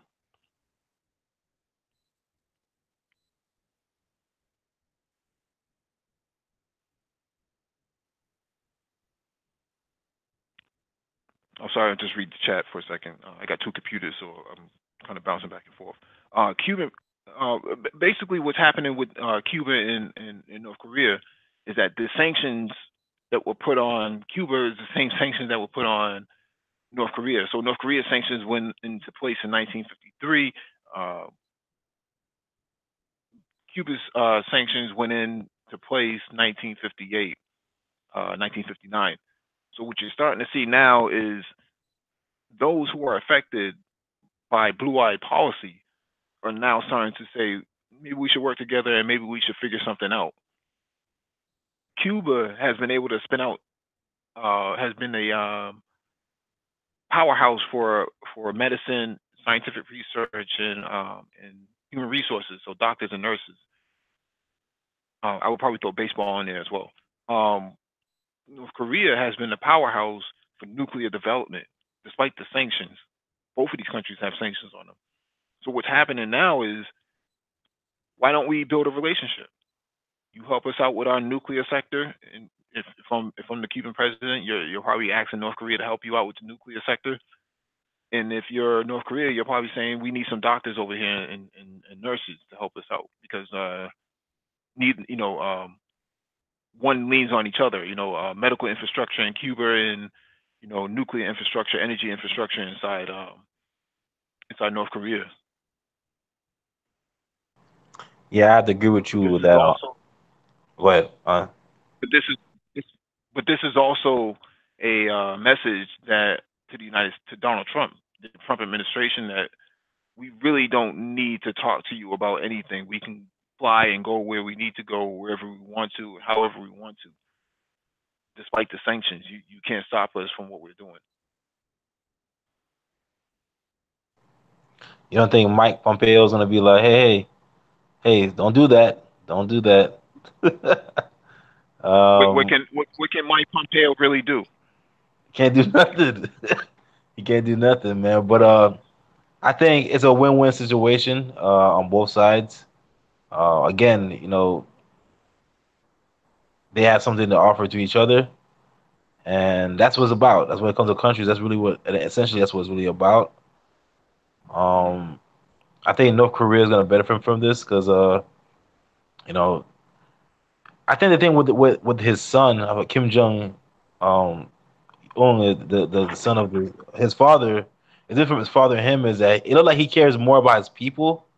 He wants to do good by his people. He wants to do right by his people. So he moves different than his father. So as far as Cuba, this new president, he's out there making moves. So um, as far as North Korea, right? What's going on with them? 'Cause I know that U.S. want them to denuclearize. Um, are they still have? Do they still have sanctions imposed on them? North Korea, these sanctions are supposed to be let up dependent upon their denuclearization. So they blow up some of these sites, they blow up some of these mountains and things of that nature, and Hmm. the sanctions be pulled off one for one, right? So the problem is North Korea has been surviving so long without the sanctions. What difference does it make if the sanctions are in place or not? Hmm. So it doesn't matter. Yeah, at this point, it doesn't really matter. They've been basically isolated from the rest of the rest of the global economy. That what difference does it make at this point? Yeah, I think you're right. Yeah, but I do agree with you. I think it's a win-win on both sides. There's nothing wrong with them doing that. They both have something to offer each other. Do you think now? How do you think U.S. is going to respond to this? Because these guys are, you know, U.S. usually Trump usually is going to have to respond to this. He's going to have to say something. So, what do you think they're going to do? I know they can't do anything, but what do you think they're going to try to? Because they can't put more sanctions on them, right? So, what are they going to try to do, or they're just going to sit on their hands? Well, I mean, if two countries want to talk to each other, you really can't interrupt the sovereignty of those two nations. Okay. What could happen? What could happen is that maybe they might block some of these shipments, some of these cargo ships coming in and out of the waters. Um, I know they've done that in the past. Cuba has sent MiG-21 fighter jets and MiG-23 fighter jets for repair in North Korea because the North Koreans are very good at getting parts and logistics. Because Cuba is an island, they don't really have access to that stuff, right? So um, those ships were intercepted at the Panama Canal. Hmm.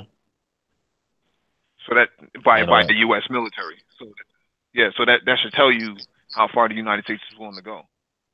Hmm. Yeah, man, that's deep. Um, so from this relationship, how you think it's gonna progress? From now on, like you think it's gonna flourish, and and what are other nations? What do you think? This is giving to other nations. Type of pressures is given to like other countries, such as like um, who else are like kind of like has the same type of issue like India or what's another country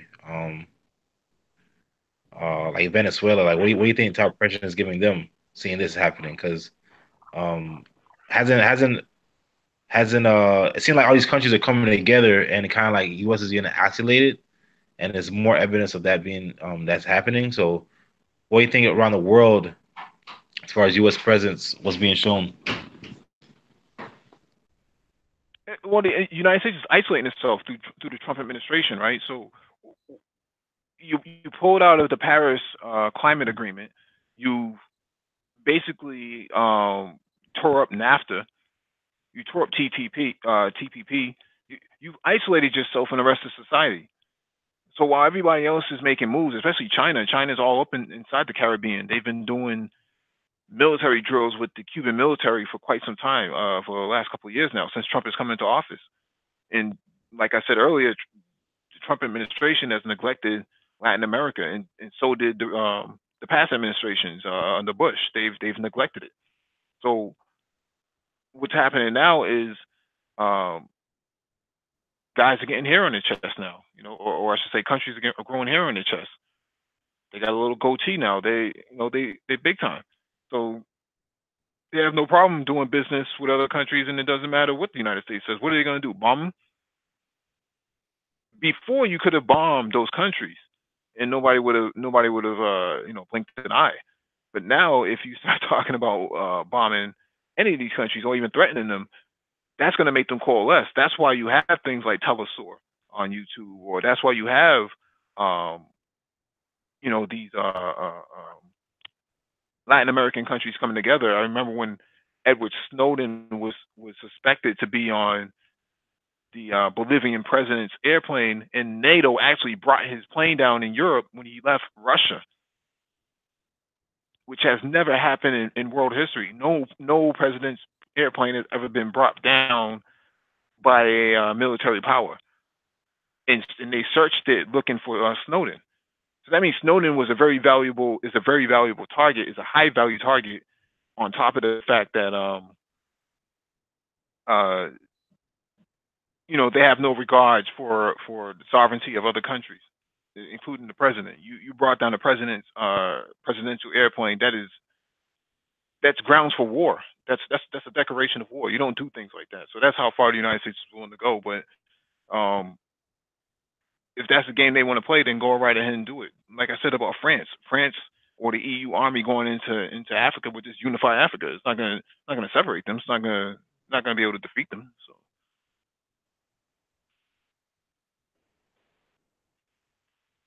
Hey, he has some good points, man. I agree with everything you said. It makes a lot of sense. So yeah, and that's what it is. yeah, let me get to this next article. This article is from Bloomberg.com. Russia sends team to Venezuela to help draft rescue plan.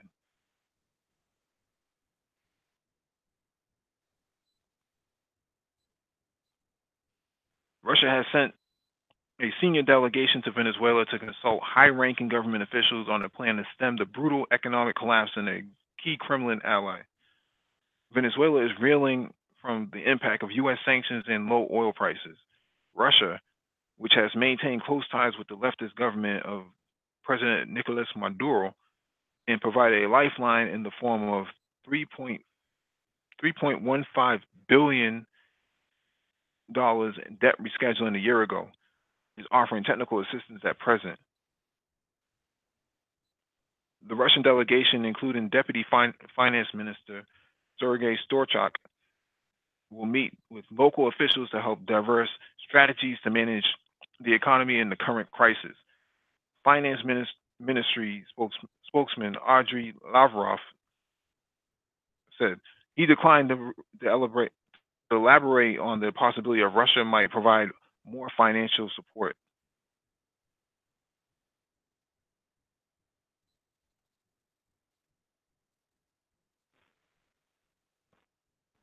Let me get to where the oh, here we go right here. A Chinese delegation is also in the Venezuelan capital for talks on steadying the economy. Russian officials said the Chinese embassy in Moscow didn't immediately respond for requests for comment. And let me also go up here and highlight this as well. The Russian delegation plans to meet the central bank and finance and economic ministry in Caracas on Monday to discuss ways to rebuild Venezuela's depleted international reserves, the country's cryptocurrency efforts, and other fiscal monetary topics, according to two people familiar with the plans, which aren't public. So, what you're starting to see now is this first, they're going to help them out politically. Second, they're going to help them out financially, and I'm referring to the Russians' help to the Venezuelans. And third, they're going to have to go in there militarily and help out secure, the playing field, because once the country spirals into chaos, if it does, um, they will have no other choice but to be there for Venezuela in the same way that they were there for Syria, and so that people who listen to this understand that Syria and Venezuela are both um, two members of the communist commonwealth, so to speak. So their whole entire social structures are one and the same. Even their military structures are one and the same. They all have the same military hardware and equipment. So they all train the same way and they all operate the same way. They're interoperable for the most part.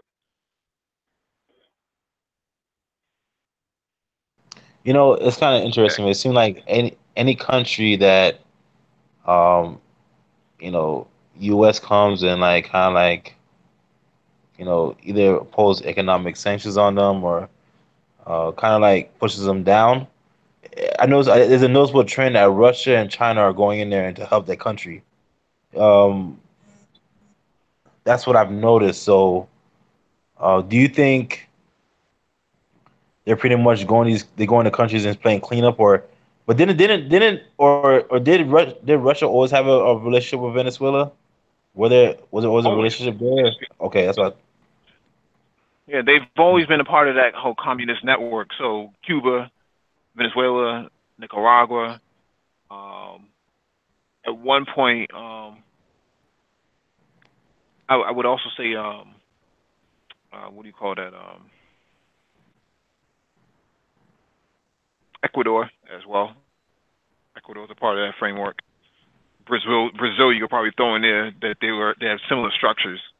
Probably not 100% communist, but similar structures. So Russia and China's integration into Latin America has been a long standing, for the last 100 years. Mm. So once they go in there and they revitalize the economy, right, of Venezuela, um, how you think they're gonna move from there? Because Venezuela already back there, they created that cryptocurrency that's backed by their oil. I know Russia did that as well. Do you think that's the same route that China's gonna go, or are they gonna stick to the yuan as far as the main currency? They can do either. They do whatever is going to be to their advantage. Let me get to this question in the chat as well, or this statement in the chat.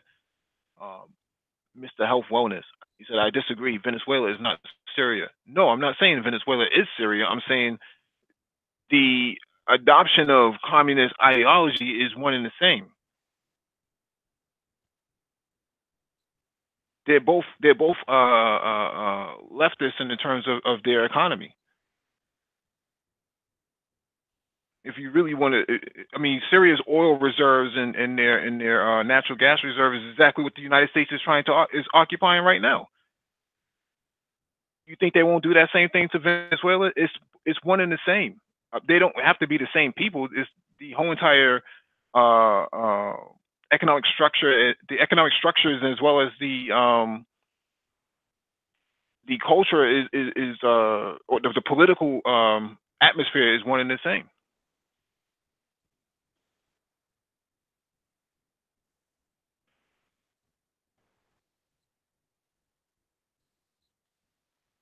Right. Venezuela is a socialist state.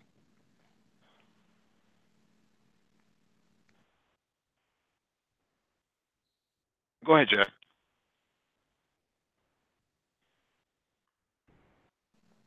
So, how do you think that one can get those confused? Like, wait, I'm kind of confused. Like, you think, like, explain, like, how you think one can get that confused with Venezuela and Syria as far as the someone can think they could be the same.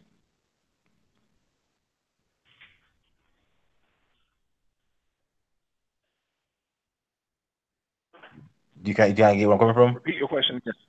Like, I think he said that No, he said they're not the same, but how do you think one can get that confused? Like, as far as that, um, uh, I don't know if I'm not explaining it right, but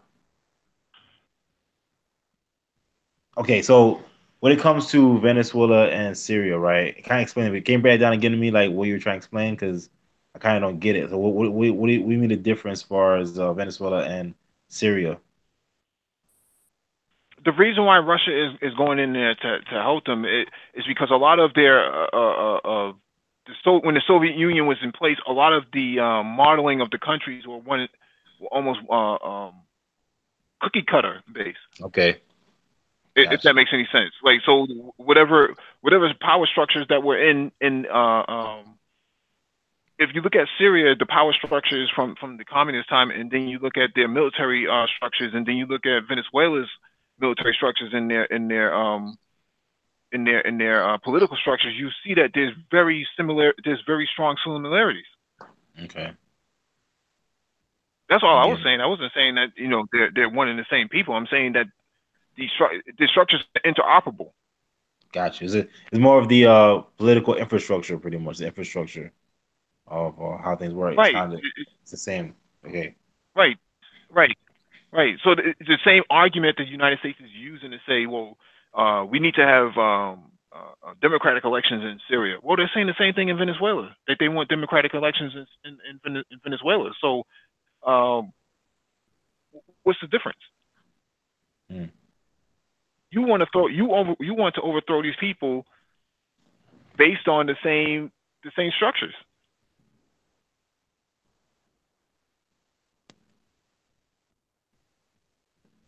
That's true. Yeah, Jedi focus said that they share the same ideology. So yeah, I agree with Yeah. that. I agree.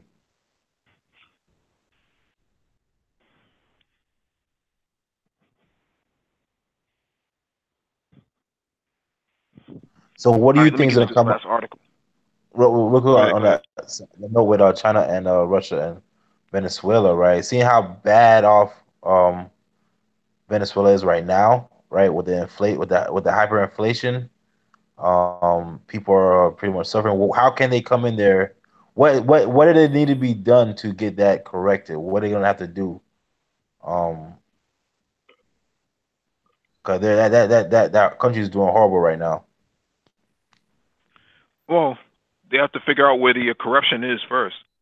Identify where the corruption is, close those gaps, and then you can actually then you can actually start to make reforms. Getting rid of Maduro is not going to save anything. There's a lot of or there's a lack of oversight in certain areas that should have been um, managed quite some time ago. So basically, what I'm saying here is that uh, if they can figure out where the hemorrhaging is financially, then they can actually close those gaps. And I think the cryptocurrency is a good strategy because it ties in their natural resources to that one digital currency. And if you want those natural resources, you're gonna have to, buy into that. That's gonna boost up the value of the cryptocurrency.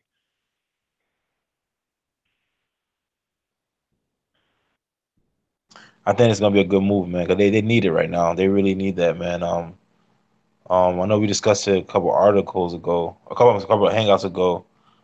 Just people there have no food. They're eating rotten meat. So people are eating from medical bags because they can't find any food. So it's MREs, what was that? MREs, meals ready to eat for the Yeah, military. that too. So it's like people are hurting right now. So I think they need this, and it will definitely make a difference. Because I know at one time Venezuela was a rich country, and just by the sanctions, it just got destroyed, man. That's just crazy. So It was yeah. really the Colombian. It was really the Colombian gangsters that tried to run the country Mm, out of Colombia. So one of the cartels were basically looting Venezuela for its resources. Once really. once yeah, once Chavez came into power, he kicked those guys out and brought the Citgo, which is which is their oil and gas company, um, back into states' hands, and then they redistributed the wealth, and they brought 5 million people out of poverty between 2001 and 2005. Mm. That's a real short time period, man. Real short. Right, re-educating people, moving people into new houses and stuff like that, building new infrastructure, re-educating people. Mm. So that means that they're doing good in that country, man. They're doing great things. So it's sad that where they are right now. Right. If they didn't have the sanctions on it, because the sanctions stopped them from getting medicine that's necessary for babies or infants after birth, women who give birth to children, uh, old senior citizens and stuff like that that need diabetes and things like that, care like that.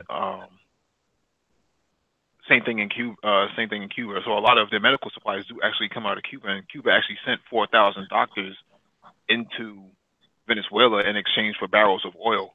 Those are the type of deals that sanctioned countries have to work with. And I would argue that black men have the same political sanctions, same economic sanctions in America, where they have very little mobility. So they're going to Mm, have to figure out a way to cultivate their people to actually export them for good use. mm.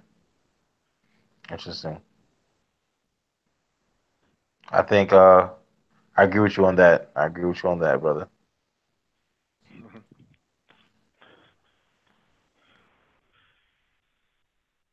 All right, let me get to this last article. So this last one is from SputnikNews.com. Pagoda, Pagoda rejects media reports about Colombia-Brazil plans to invade Venezuela. How ironic, right? We were just talking about that.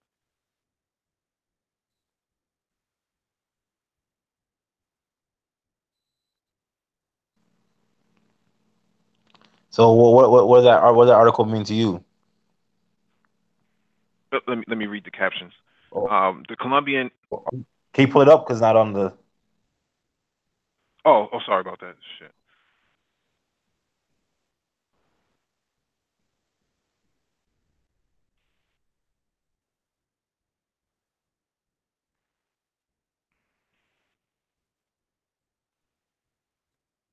All right, here we go right here. So this one is from Sputnik.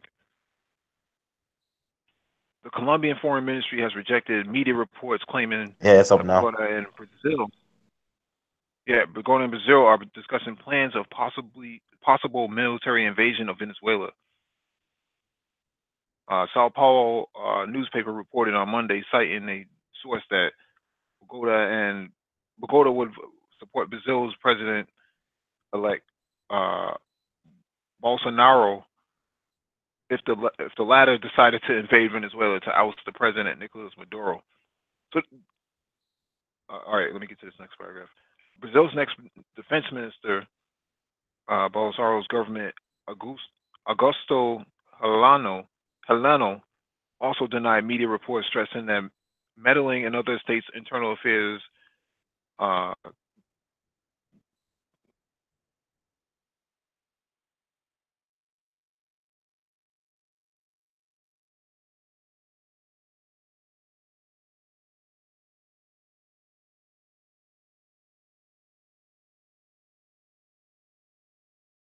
Colombia inside Brazil to decide what they're going to do with Venezuela. Keep in mind that we talked about this before on the Brain Trust that Colombia is now a member of NATO. They could easily exercise Article 5. Um, they're starting to see Brazilian military troops, 5 to 10,000, up on the border of Venezuela right now. Colombian troops on the border of Venezuela, Colombia right now. So it's not unfathomable that this could actually take place. You know, two strong militaries decide to go in and take down, a Venezuelan government. But what is the blowback from that? What about Nicaragua? What about Cuba? Cuba still has a formidable military. They have a pretty good navy. Not very strong, but decent enough where they can launch a counterattack as well. They still have a pretty strong air force as well. Um, Bolivia, another wild card they could easily flip. They could easily put a stop to um, an incursion from the Brazilians. Even though the Brazilians have a strong military, it doesn't really matter. Now, Brazil just bought a new aircraft carrier from the British. That means that Brazil has two aircraft carriers. Um, Makes them a very formidable power. That means they can cover both of their coasts on the Pacific as well as the South Atlantic. So, or I should say the South Caribbean. Now, military wise, I know you said the right to go over Colombia, but why the push to Venezuela? What's the reason for that? The United States wants to get rid of Maduro. So they'll go to Colombia to get him to do it? Hmm. Yeah, in the same way that they would use Turkey to overthrow the Syrian president.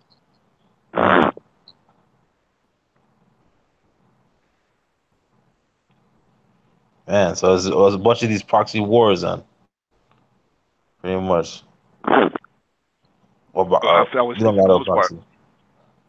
Yeah, that's deep. because That's deep. you can't, right? You can't use terrorists inside Venezuela because everybody, this isn't like Syria, right? You got borders being shared with each other, Turkey, Jordan, Lebanon, you know what I'm saying? Iraq,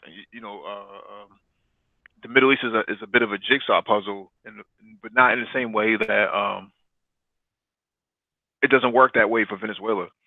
They have a large body of water that keeps them somewhat isolated, and they can pretty much guard their borders. Syria couldn't do the same thing, so basically they fell victim to a lot of interference, outside interference. So to take down Maduro, what would they do? And keep in mind that Venezuela also has a lot of mountains, and there's no goat paths and things like that. You're not going to run military. You're not going to run tanks in there from a blitzkrieg standpoint.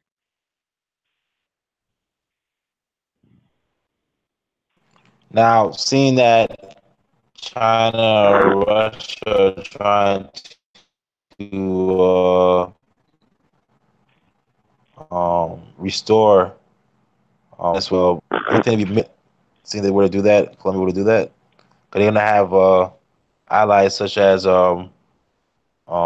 China or Russia, right? So like, you don't think that could be major blowbacks from this? Russia signed a military agreement with Venezuela last year, 2017, December 2017. 80 new, 100 new tanks, T-72 battle tanks, which are very capable tanks for the most part. And then you have China, who stepped in and offered Venezuela some Yak 130 and 131 fighter jets.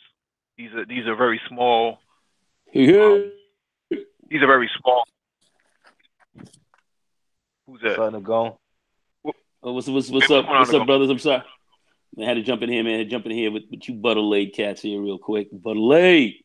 All right, anyway, go ahead, man. What's going on, brother? Yeah, so China offered Venezuela some fighter jets. These are small fighter jets called the Yak 131. They're actually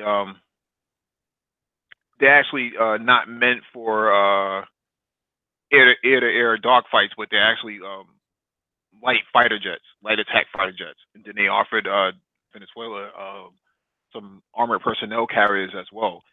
Lots of them. There's actually pictures of. Let me see if I can find the pictures.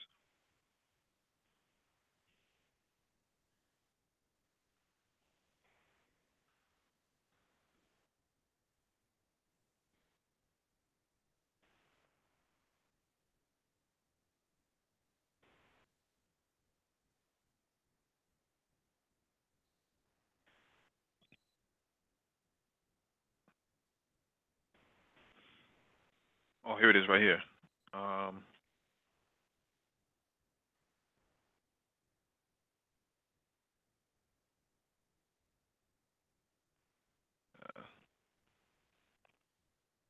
can pull this up.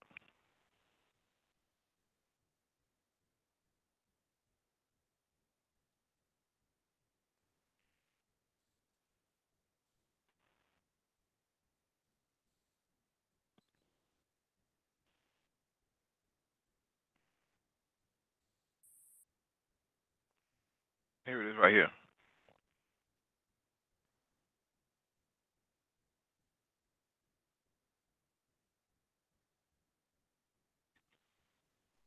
Actually, it's not right here. Here it is right here.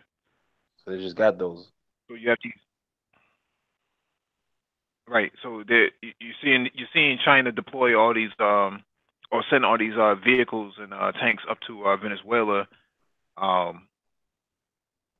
Yak 131 fighter jets, or light attack fighter jets. Russia offering heavy main battle tanks, as well as other cyber warfare capabilities to defend themselves against a cruise missile attack that you would have saw in Syria. So if Colombia decides that they're going to go in and they're going to bring Brazil in, this can set the whole entire Latin America on fire. I know that when this statement was made, the Brazilian president got a call from the Russian president Putin, and then they came back later and retracted and said, "Oh, we really don't want to intervene in other countries' affairs." I bet you don't. Not when Putin calls and gives you a phone call and says that you want to think twice about what you just said. Yeah, I mean, there's a lot of talking going on, but I've been reading a book. Just started to really check it out, called Doomsday Machine by Daniel Ellsberg. I don't know if you guys have heard of the book. Um, he was the same guy, Daniel Ellsberg, back in the 70s, wrote a book called The Pentagon Papers, and kind of went in on what exactly was going on during the whole Cold War era and so forth, and what's kind of going on after, and really starts to talk about basically the weapons industry. Russia and the United States, we never really were serious about blowing each other up. What we were really more serious about was doing a lot of saber rattling and building our military industrial complexes up that basically are very large, multi-trillion-dollar businesses that are developed and developing an arms industry. It's a business. Russia got caught up very much in the same thing, and they're caught up into that right now. And they're selling their weapons, and so is China. So it's a business. And then they were sitting there saying how, and he's looking and examining how not only is some of this not good from the standpoint of just warfare or whatever, but, they tend to be rather damaging to their economies, but we get caught up into it because other nations are caught up into it, and it's very profitable. So there's a lot of that going on. Could that go off and create a war? It's possible, but at the bottom line of so much of this is money, and it's about building these industries, building these arms industries, and selling the stuff. Just like Israel is involved in doing this as well with their smaller military industrial complex. So you have these complexes around selling weapons to freaking everybody, ginning up a lot of bullshit. It was irresponsible and kind of stupid by these industries that are really more concerned about profits than they're really looking at real politics. And I think that's what we're looking at. And I haven't finished the book yet, but he wrote the Pentagon Papers. If you guys want to look up Daniel Ellsberg and see what he was really all about and what he helped to expose during the Vietnam War and after, and why so much of that was about armaments as well, and the Gulf of Tonkin and everything else like that. That was very much like what happened with the Iraq War and the whole lie behind that, Gulf of Tonkin, and the lie that was perpetuated, and how the arms industry took it over, and then what we got into. Here we are in still in Afghanistan, spending all kind of dollars on some ridiculous, long, drawn-out war that most people don't even know what the fuck is going on right yet. But still, arms industry is funding it, and yet we are spending so much of our national debt and so forth is going towards this kind of thing, and these companies are getting rich, and it's not doing well for our nations. How so many other nations are caught up into this. Like China, like Russia, like us, our arms industry. So I just want to put that out there, show you that the others that are looking at this and are breaking it down from strictly an economic perspective, which is the terrible thing about it. Yeah, absolutely. That's actually a good book as well. We'll probably be discussing that on Black Brain Trust, book meet on Sundays. Oh, so you are aware of this book? I'm sure, huh? Awesome. Yeah, I've heard of that one. I got little excerpts from it, but I get the gist of it. Yeah, it's pretty serious shit, and I know a lot of people are not, when we're not looking at the right way, and we have and then he goes into the military, and if you guys ever looked at the just, I don't know if you studied it in school. I used to have it in my office on my wall, the military industrial complex speech by President Eisenhower. Oh yeah.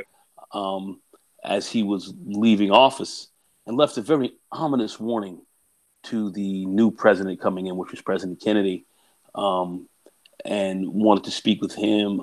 Basically wanted to warn him about, listen, buddy, I'm sorry. I know I was, Supreme Allied Commander of the Allied Forces, and I was a 5-star general, and now I'm president. A curricula vitae almost unmatched in the 20th century.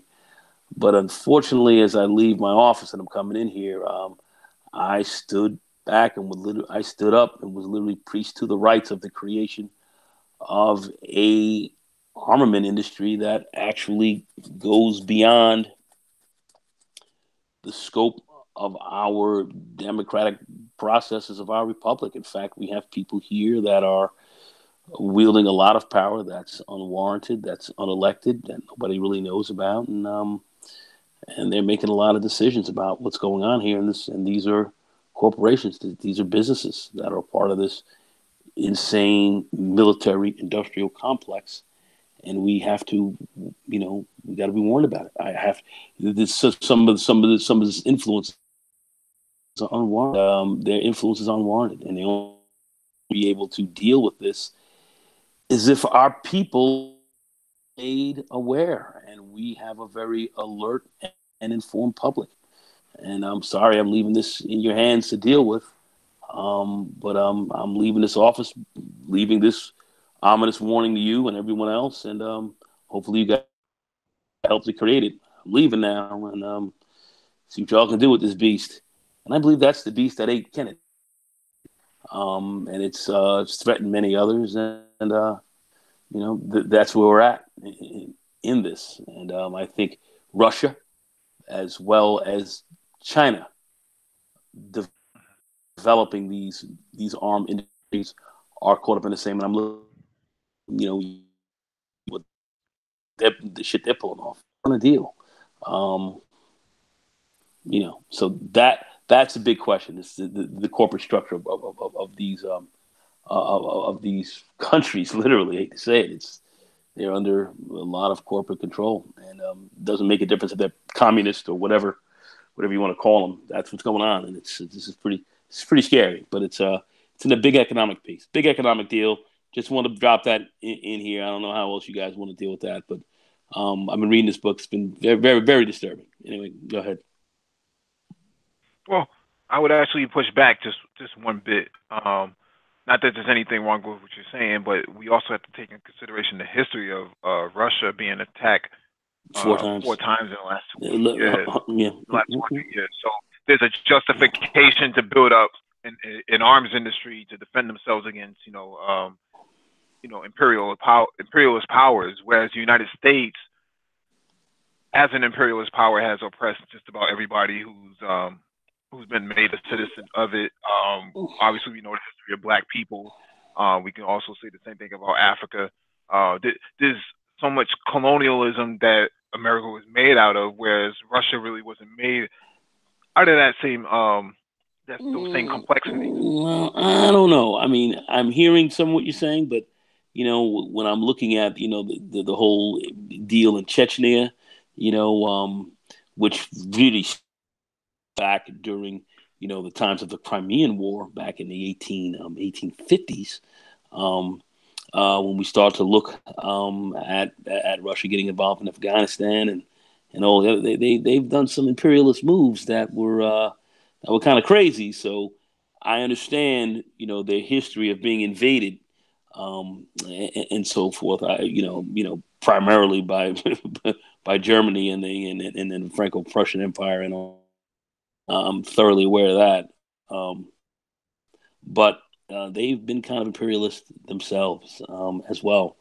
And, these are just some of the examples I'm just bringing up. They've been involved in also some of their forays into, I'm not Lithuania. I'm talking about, we did, Mike, help me out here, Mike. I'm having a senior moment. Where was Russia? Where were they just had their tanks rolling a couple of years ago, going into the Eastern Georgia. Bloc? Yeah. Georgia, Soviet, But yeah. Some of the old, but some of the old Soviet Union. So I mean, they've been making, they've had their issues. They haven't, and that's one thing that Ellsberg was talking about was the development of this of this industrial complex themselves, and what's at the root of it? It's dollars, it's money. So I don't know. I don't know. well, like I said before, I think that people could see the justification for Russia. Russia has a long history. They're 4,000 years old, whereas the United States, as a formation, is only a little over 200 years old. Um, through its colonial ideals, it just doesn't sit well with a lot of people that the very same people who enslave one group, uh, ethnically cleansed another group to bring in a third group who is not indigenous to the very continent that they're being brought to claim land for themselves, and then tell everybody else that they're the good guys. That sort of history doesn't really get told through the military-industrial complex. Although the military-industrial complex is relevant, I think that there also has to be a backstory as to where these nation states actually came from, and more importantly, the United States and Britain. Okay, all right. I mean, I'm just looking on the fire game going on right now, Okay. and I think this gas on the fire is this complex that's control, and and a lot of us are kind of losing sight of exactly what this is. Like Daniel Ellsberg are kind of bringing that back into focus, which I think is something that we need to be thinking about in our discourse Now, to look at this. now, I don't know how much you caught from the article we were just reading. Venezuela, Colombia, and Brazil deciding that they want to invade Venezuela. You you have any comments on it?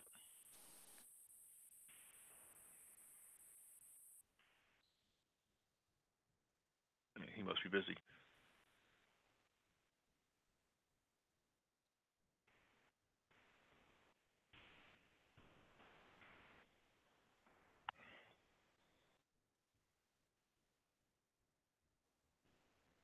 Hey, what's going on, Information Man Oh, Joe? oh, oh, oh, oh. I'm sorry, brother. I'm sorry. You asked me something. I just had somebody calling and bothering me here for a second. I apologize. No, no, no, no. I was just asking. We before you came on. I'm not sure how much you caught of what we were discussing, but the article we were just reading was talking about possibilities of Brazil and Colombia working together to invade Venezuela and take out Maduro. What's your thoughts on it?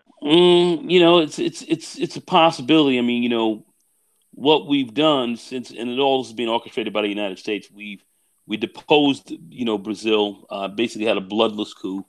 Took out, Dilma, and of course, and jailed Lula.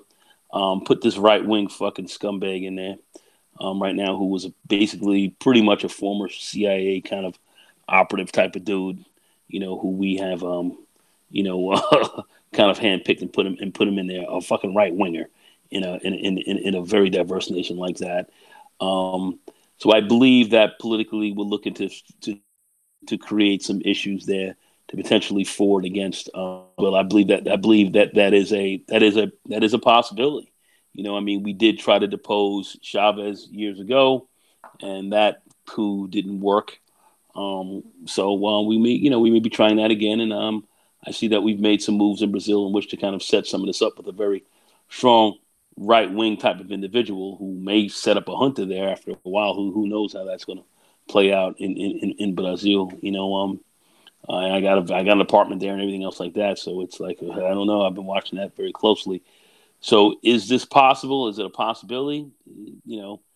Looking at our influence there right now, what we're doing, yeah, it's a possibility. I would say, yeah. I would say not that it's guaranteed, but it's a possibility. It's definitely a possibility.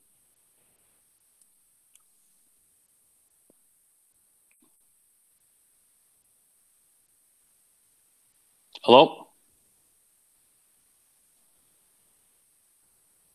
I was talking. I was muted. Sorry. I actually had one more article to cover. I should have known better. Um, let me get to this one last article real quick. I mean, I didn't hear what you guys thought. Did you guys think it was possible, or you guys had a different view on that? It's a possibility. I mean, they have 10,000 Brazilian troops at the border right now with Venezuela's border. So that's why there's so much rumors going around that something's about to happen. You know, there's about 7,000 Colombian troops on Venezuela's border as well, and they're saying that if they decide to go in, with tanks and helicopters, this could ignite Latin America. So.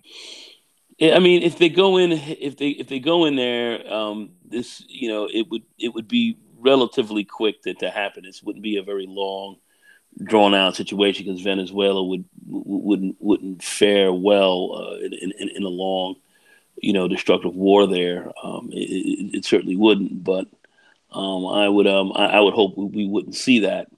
But once again, that's America. That's us, pulling the strings there, and to a large extent, that's a move on their natural resources, just to control their oil as well. It's another one of those moves. Control their resources. It's I hope we don't, but we'll have to see. It's craziness. Anyway, go ahead. All right, let me share this. Go ahead. My screen. Let me share my screen. Just one last article.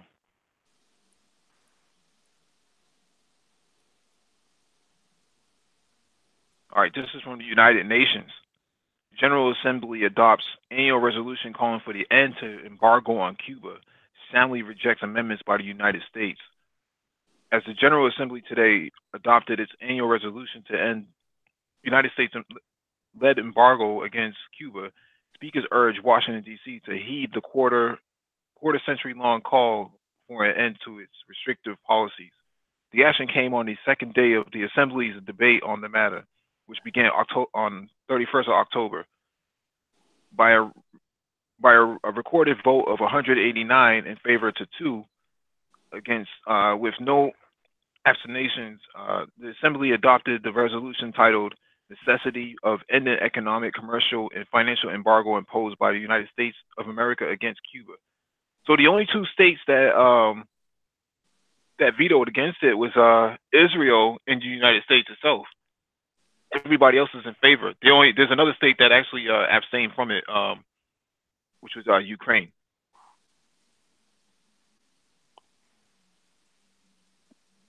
So what does this mean for Cuba? Once this ban is lifted, like what will we see? What will we see rapidly change in Cuba? A whole lot of resources going into Cuba and a lot of exports, as well as reparations. There's a possibility that Cuba could push for reparations of up to $5 billion. You think they can get that back? You think they can get it? Depends. Depends on who's in office. I mean, Trump's a pretty hard liner against against Cuba for whatever reason. The tangerine tyrant doesn't seem to let up. When it comes to Latin America, he's neglected Latin America, and so did Rex Tillerson. When Rex Tillerson was supposed to go to Venezuela, he did not go, or not to Venezuela, to Colombia. He did not go to Colombia. So even the allies of America and Latin America are not being supported. So what you see now is American foreign policy is so clumsy. What do you think they're going? Like I said, the American foreign policy is ramshackle. It's fucked up. You got the neocons in here, then you got the tangerine queen up in here. I call him Queen Week. He's got his ass up in here, man, acting as fucking bizarre as possible. I mean, I know they're worried about certain things about Venezuela. Venezuela was also talking about that whole part of developing their own currency and cryptos and all that. And they weren't going to let another currency, come on. And so I know there are a lot of different things going on the Venezuelan side, but some of this Cuba stuff I'm looking at. I don't know. It's another market to open up. It would seem to be sensible for us to kind of rock and roll and do business with them. Why to play a hard line at this stage of the game? I'm not really seeing it. I can't really follow a lot. Obama was starting to first open that up, and now these guys are looking to make some different set of moves. I got to be very frank with you. I'm not fully following all of it. I like to think logically about things. But I'm not fully following this. And if somebody's got greater insight in this, I would love to hear it. But I'm definitely a bit perplexed. Mm-hmm. Mike, So what part are you what do you think? Okay, on to what's America's interest in going against this right now? Americans in Israel. What's the deal on this? I'm trying to make sense out of this right now, and I'm not fully seeing it. I mean, why are they? And then I'm looking at Israel. What's that? What's that about? I'm just a little bit confused. Is it a weapons thing? Are they worried about a connection with Russia or something? I'm not. I'm a little. I'm not. I don't know. I'm a little bit. I'm a little bit confused. I'm sorry. Maybe there's some bigger pieces here that I'm missing. So, and if I am, please fill me in. So I think when it comes to Israel, if Israel went against the United States, then that would mean that they would have to lift the embargo on Palestine, which is something that they have no intentions on doing. Because it would be suicide mission for them, and because they don't outnumber these people. Now, for the United States, it'd be a suicide mission for Israel against Palestine. Palestine would be able to destroy Israel, is what you're saying? They outnumber Jews in that area 7-1. Well, yeah, but when it comes when it significance does that make with respect to Israel's military power? Well, the military power doesn't have anything to do with it. It's the political power. They don't have the political power. They have military power, but the political power is not there. So if you support the lifting of the embargo on Cuba, then you would have to do the same thing for Palestine, and that's something that they have no interest on doing. Now, in terms of the United States, let me just get this out. In terms of the United States, there is a colonialist issue that they have with Cuba, that this island that they have to conquer. They already lopped off a piece of the island with Guantanamo Bay, so I'm not sure what the justification is at this point for blocking Cuba. But they think that the Monroe Doctrine actually applies to Cuba still. In 2018, it just doesn't really apply. And I think the rest of go ahead. That's what I was saying. It doesn't make that shit doesn't make sense to me. The Monroe Doctrine and all that. I mean, for there in Cuba, I'm not seeing it. Like I said, I'm not seeing what's going on there. I understand Israel doing certain things, but no. Then again, I don't really understand a lot of their positions. I think they're just being rapacious and relatively evil there as well. Like I said, I'm not truly following all of this, but anyway, go ahead, Mike. I mean, I think you're explaining some of the stuff fairly decently, but I'm not. Some of the stuff I just think we have fucking idiots. At the helm. That's kind of what I'm. That's really what I'm saying at this stage. Besides, I think we don't have our brightest and the best are not handling this right now. Right. So, as it stands right now, every other country is against this whole entire embargo, and there's a high probability. Because we actually covered earlier before you came on, Putin brought the new Cuban president to Moscow, and they signed a big arms deal, or I shouldn't say a big arms deal, but a minor arms deal, as well as scientific cooperation, medical cooperation, new economic frameworks for payment systems, more Cubans going to Russia to study. Up to 30,000 have passed through already. So graduates coming out of Russian universities and whatnot studying there. I So saw see, China. so it's the old China Russian deal. It's the it old kind could of be. Cuban Russian situation from, let's say, back in the '60s and all that kind of precipitated the missile crisis and all that kind of thing. You thinking that they have fears of that? Is that what's kind of motivating some of them? Is what you're saying? Which is could be possible. Could, with that level of thinking, could be easily possible. Absolutely, and then you can refer back to the INF treaty, which is the intermediary nuclear control system that they just got out of. There's a possibility that Russia could actually put these short to medium range ballistic missiles back inside Cuba. Okay. Mm-hmm.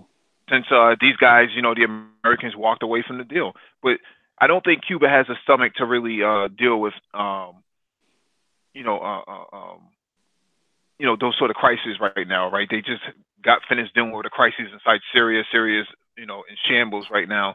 They really don't want that sort of drama in their backyard, right? I can't see it. So I think one of the things that they talked about doing, it was a not a military agreement, but a counterterrorism agreement and cybersecurity agreement in Latin America. What does that really mean in the bigger scope, right? If you're talking about Russian, Cuban militaries sailing their warships through the Caribbean, policing the Caribbean, and looking for counterterrorism inside Latin America, who are their friends in Latin America? Nicaragua, Venezuela, Bolivia, Ecuador, El Salvador, Costa Rica. These are big. To me, these are big agreements that they're signing. So, not saying that they're going to go. They're going to take the United States to war, but they could get rid of a lot of these. These potential psychopaths that you see in Syria traveling into Latin America to bring down the Venezuelan government. And these death squads that are, being precipitated in Honduras by the U.S. State Department.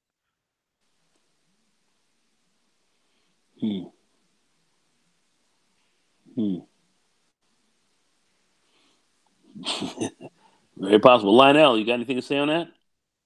You guys are kind of quiet. I think Lionel might be asleep. Yeah, I think Lionel might be asleep. Lionel's out. Right. Who else we got here? But Jack's up though. Jack, what's up, man? Yeah, I'm still here. I got a lot of background noise in the background that I can't. I'm on mute. Oh, okay, you're on mute. I don't know. I don't know what your opinions were on this.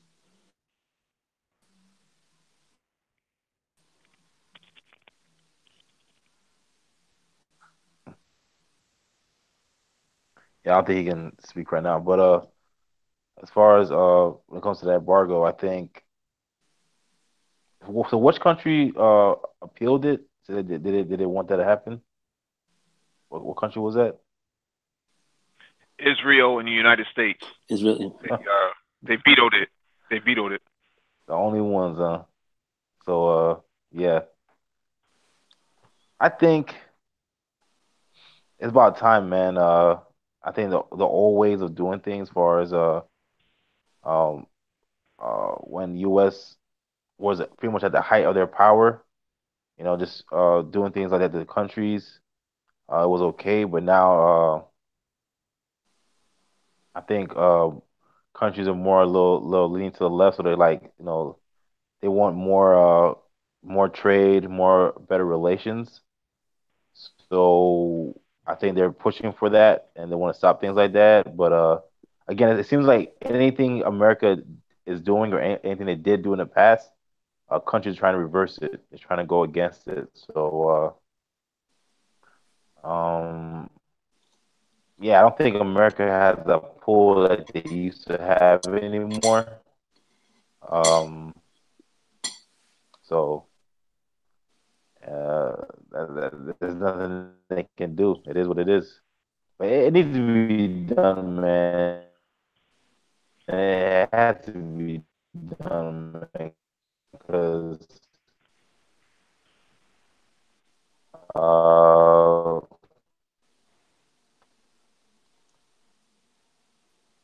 other countries.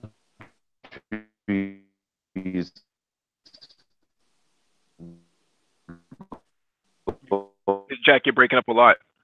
Yeah, you're borging heavy. Cuba, Yeah, he's borging heavy.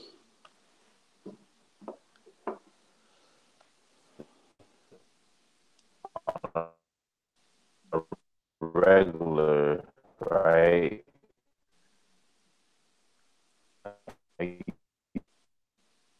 US is like the only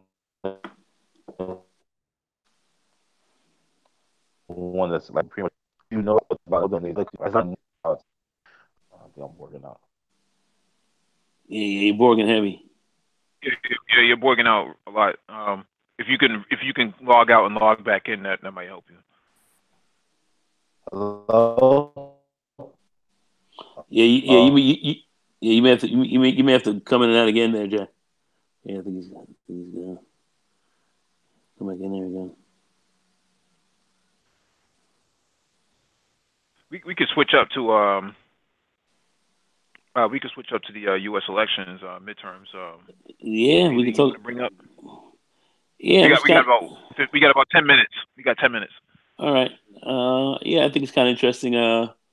We were kind of talking about that on the Obsidian channel a little bit there, kind of getting into it. I think nothing surprised me what happened in the election. I pretty much predicted it was going to be a split. The Senate was going to stay Republican. I thought the House was going to go to the Dems, which I thought it was going to be a much closer knife fight, but it seemed to have uh, turned over to the Democrats pretty, I don't know, pretty quickly. But the Senate is what I thought was.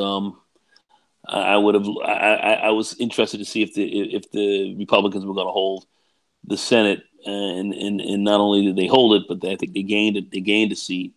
So it's just kind of telling me, that we once again, it's both houses are split. There's some level of a check on the president now.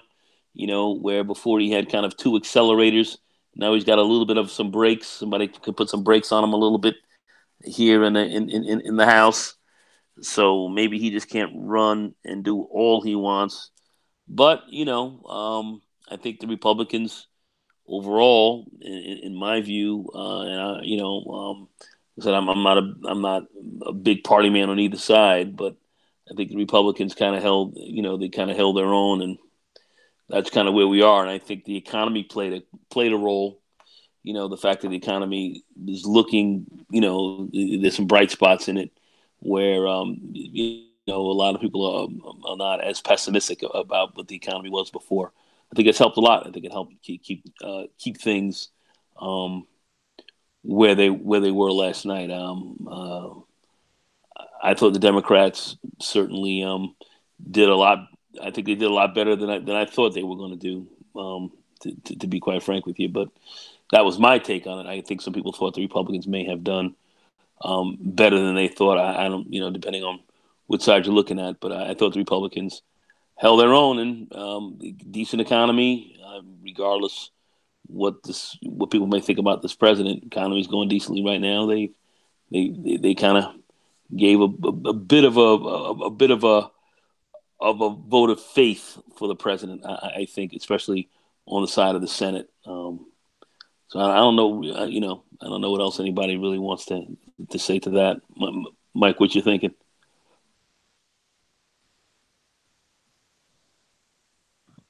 We kind of discussed this earlier. We were worried about or questioning how would this affect foreign policy now? Are they, does the seats in the House help change whether or not they decide they want to go into Iran?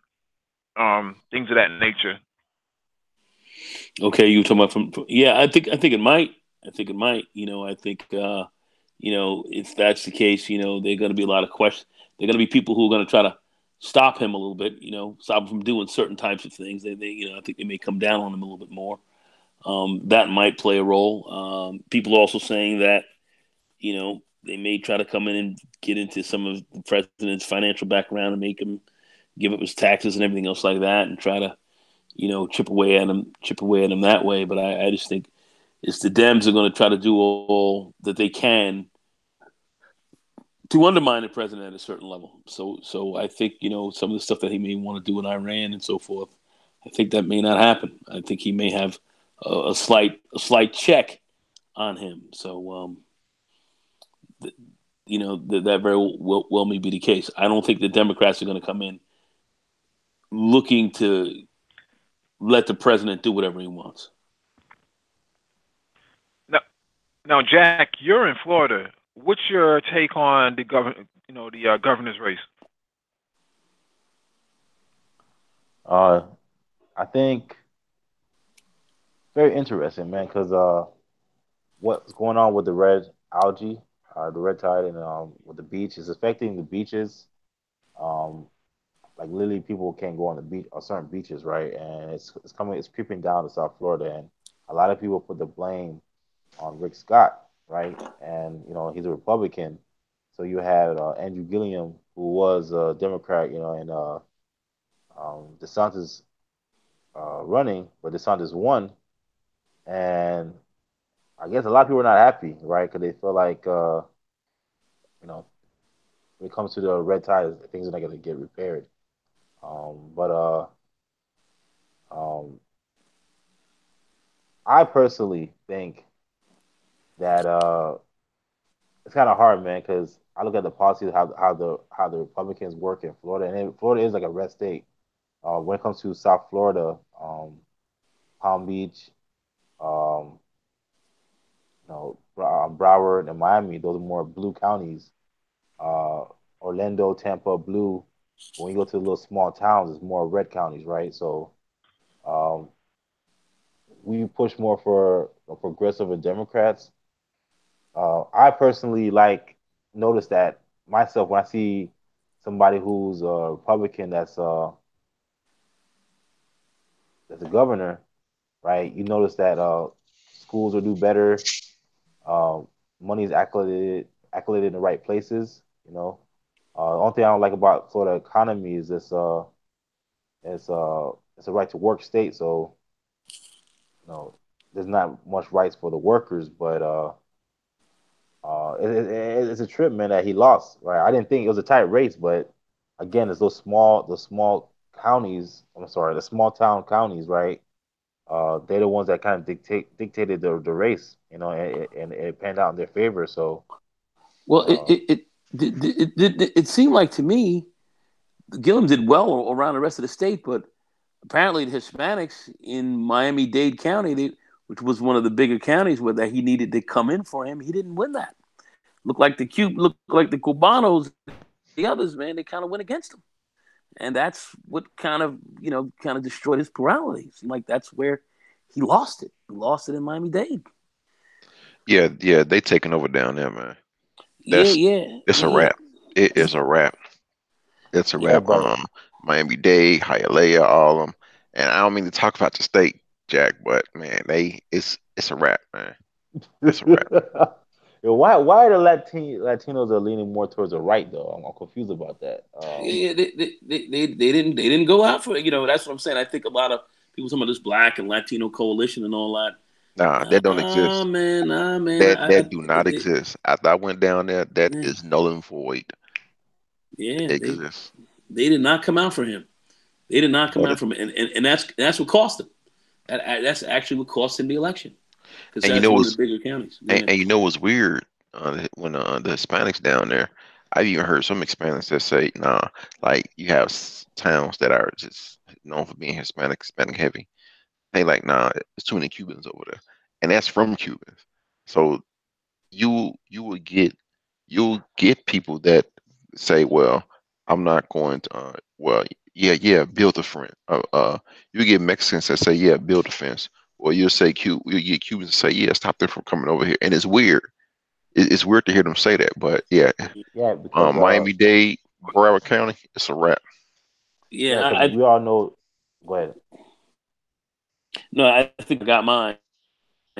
We're in, so fuck everybody else. Since we're in here, we don't want to see anybody else come in. I think that's what their attitudes are, which is I think is kind of interesting. But what I found very And, not vote for the black man. They were not supporting him, man. They were like, we don't want him getting. I mean, they came out against him in the big.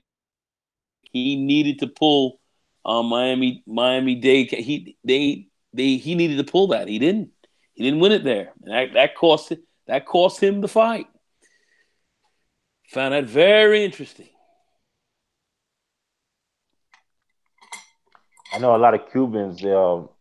They tend to classify themselves as white most of the time. Yeah, yeah. I know that for a fact. So, um, A vast majority of the time. yeah, I'm To get confused. most of the time. It is surprising that Because that's what they identify themselves as. mm, they It, want to the right. they identify themselves as that. They Yeah. don't identify themselves as this something we bestow upon them. No, they identify themselves as that, and yeah, they like Mike Grizz, young Grizzly down there. I even spoke to him. I said, "Hey man, these Hispanics down there, is it me or do they think they're better than you?" And he straight up said, "Like, yeah, it's not you. They think they better than you. They don't." I think a lot of black people got this notion of, well, since they minorities, we minorities, it's it's only right that we are on the same page. No, that's not true. They have their interests, and their interests well, don't include you. well, a lot of the times they're trying to align themselves with the political power of the country, which is happens to be blue-eyed people. So you even saw some Latinos who voted for Trump actually had their family members deported Yeah, That's they crazy. sure did. by Sure did. That shit is fucked up. so there's a lot of backfiring. There's a lot of backfiring in their political posture, and it's going to. And at some point, you see armed militias all over the country. Whether they're approaching the border or they're doing these conscripts, law enforcement tasks that they're taking on to determine who's illegal, who's not illegal. And these are to the same people who are walking around with MAGA hats. So they have a lot of political literacy issues. They believe that whoever is in the White House is their friend from a blue eye standpoint. But when it comes to somebody who happens to have some melanation in their skin, all of a sudden now it's a problem. And you saw the same thing with George Zimmerman and how he talked about, how he views himself. He views himself as this John Wayne All American, yeehaw, Yosemite Sam with pistols on his hip, going, bang bang everywhere as he tries to approach every melanated person. So Yeah, they definitely are not down with you, No, and they definitely made a move. The brother there, he had a good shot. I mean, he is he's mayor of Tallahassee. Am I correct? Yeah, he is. Yeah, he's mayor. He's mayor. Did a great job. The city's doing very well and but that's seems to have northern a lot of Florida though. employment. Yes, it is. I know the city, relatively well. But I said I mean, an example. I mean, he's running a fairly successful city in that state. The city's doing well. The city is their heads are certainly above water. But he couldn't get the support he wanted. I found very interesting from those kind of white Cuban folks in Miami-Dade, man. That's what knocked him out the box. He didn't win that. Had Man, he won Miami-Dade, had he gotten the good plurality out of there, he would have won. He'd have been governor. They stopped it. So the Latinos stopped that shit, man. They fucking stopped that dude, bro. Stop. And this was And to get this nothing was out of it. this was interesting, right? No. I They trust me, they're getting something out of that. I've seen freaking towns roll through towns. I've had locals tell me these towns are Cuban towns. Period. They have Yeah. Cuban mayors. They I don't know what they getting something out of that. And I agree with you, Mike. They are voting with the current power structure, but that's their interest. And that's not to say that, oh, we're always going to vote for these people no matter what. No, they're voting their interest. And man, Well, and that's the fault of black people and especially black men not organizing politically. You know, we should have had instead of voting, instead of going to the ballot, we should have been organizing on the ground. How about what our interests are in the national agenda for black men, since they're the most disenfranchised group in this country. Uh, uh, you know, academically, in Chicago, they're closing 50 plus schools. So it's in predominantly black areas and taking the money that was supposed to be allocated for those schools and giving it to white schools. And see, Same thing in Baltimore. there you go, Mike. I mean, that's going on all over the place. But yet you have these people sitting there talking about, oh well, white people, they have a better system, and and they don't take federal monies, they don't take handout money. Like, what are you people talking about? They're taking your money that's supposed to go to your schools. They're taking it. That's exactly correct. I mean, it just, it kills me. No, but I mean, you hear people, they'll get on YouTube here and threaten to take somebody somewhere and beat them up or kill someone or something else like that. But but yet here you are on real boots on the ground type of shit. You can't get shit together. You got other groups taking your ass out. I mean, it's fucking crazy. So that's why we really have to talk more about that. But Mike, yeah, hella point, Mike. That's the bottom line, man. Fucking bottom line right there, man. Bottom line right there. Shit. We're in a small spot. Pisses me off. We're in a small spot with the succubus. yeah, small thing. All right, That's a good one. we passed we passed the 11 o'clock hour, so Right. Good yeah, we outro. passed the 11 o'clock hour, so we're going to sign off. Thank you all for joining us. Be back for Friday for economics, episode 89, and then episode 90 Saturday night for Black Car Talk. Brain Trust is signing out. Check y'all later. Peace.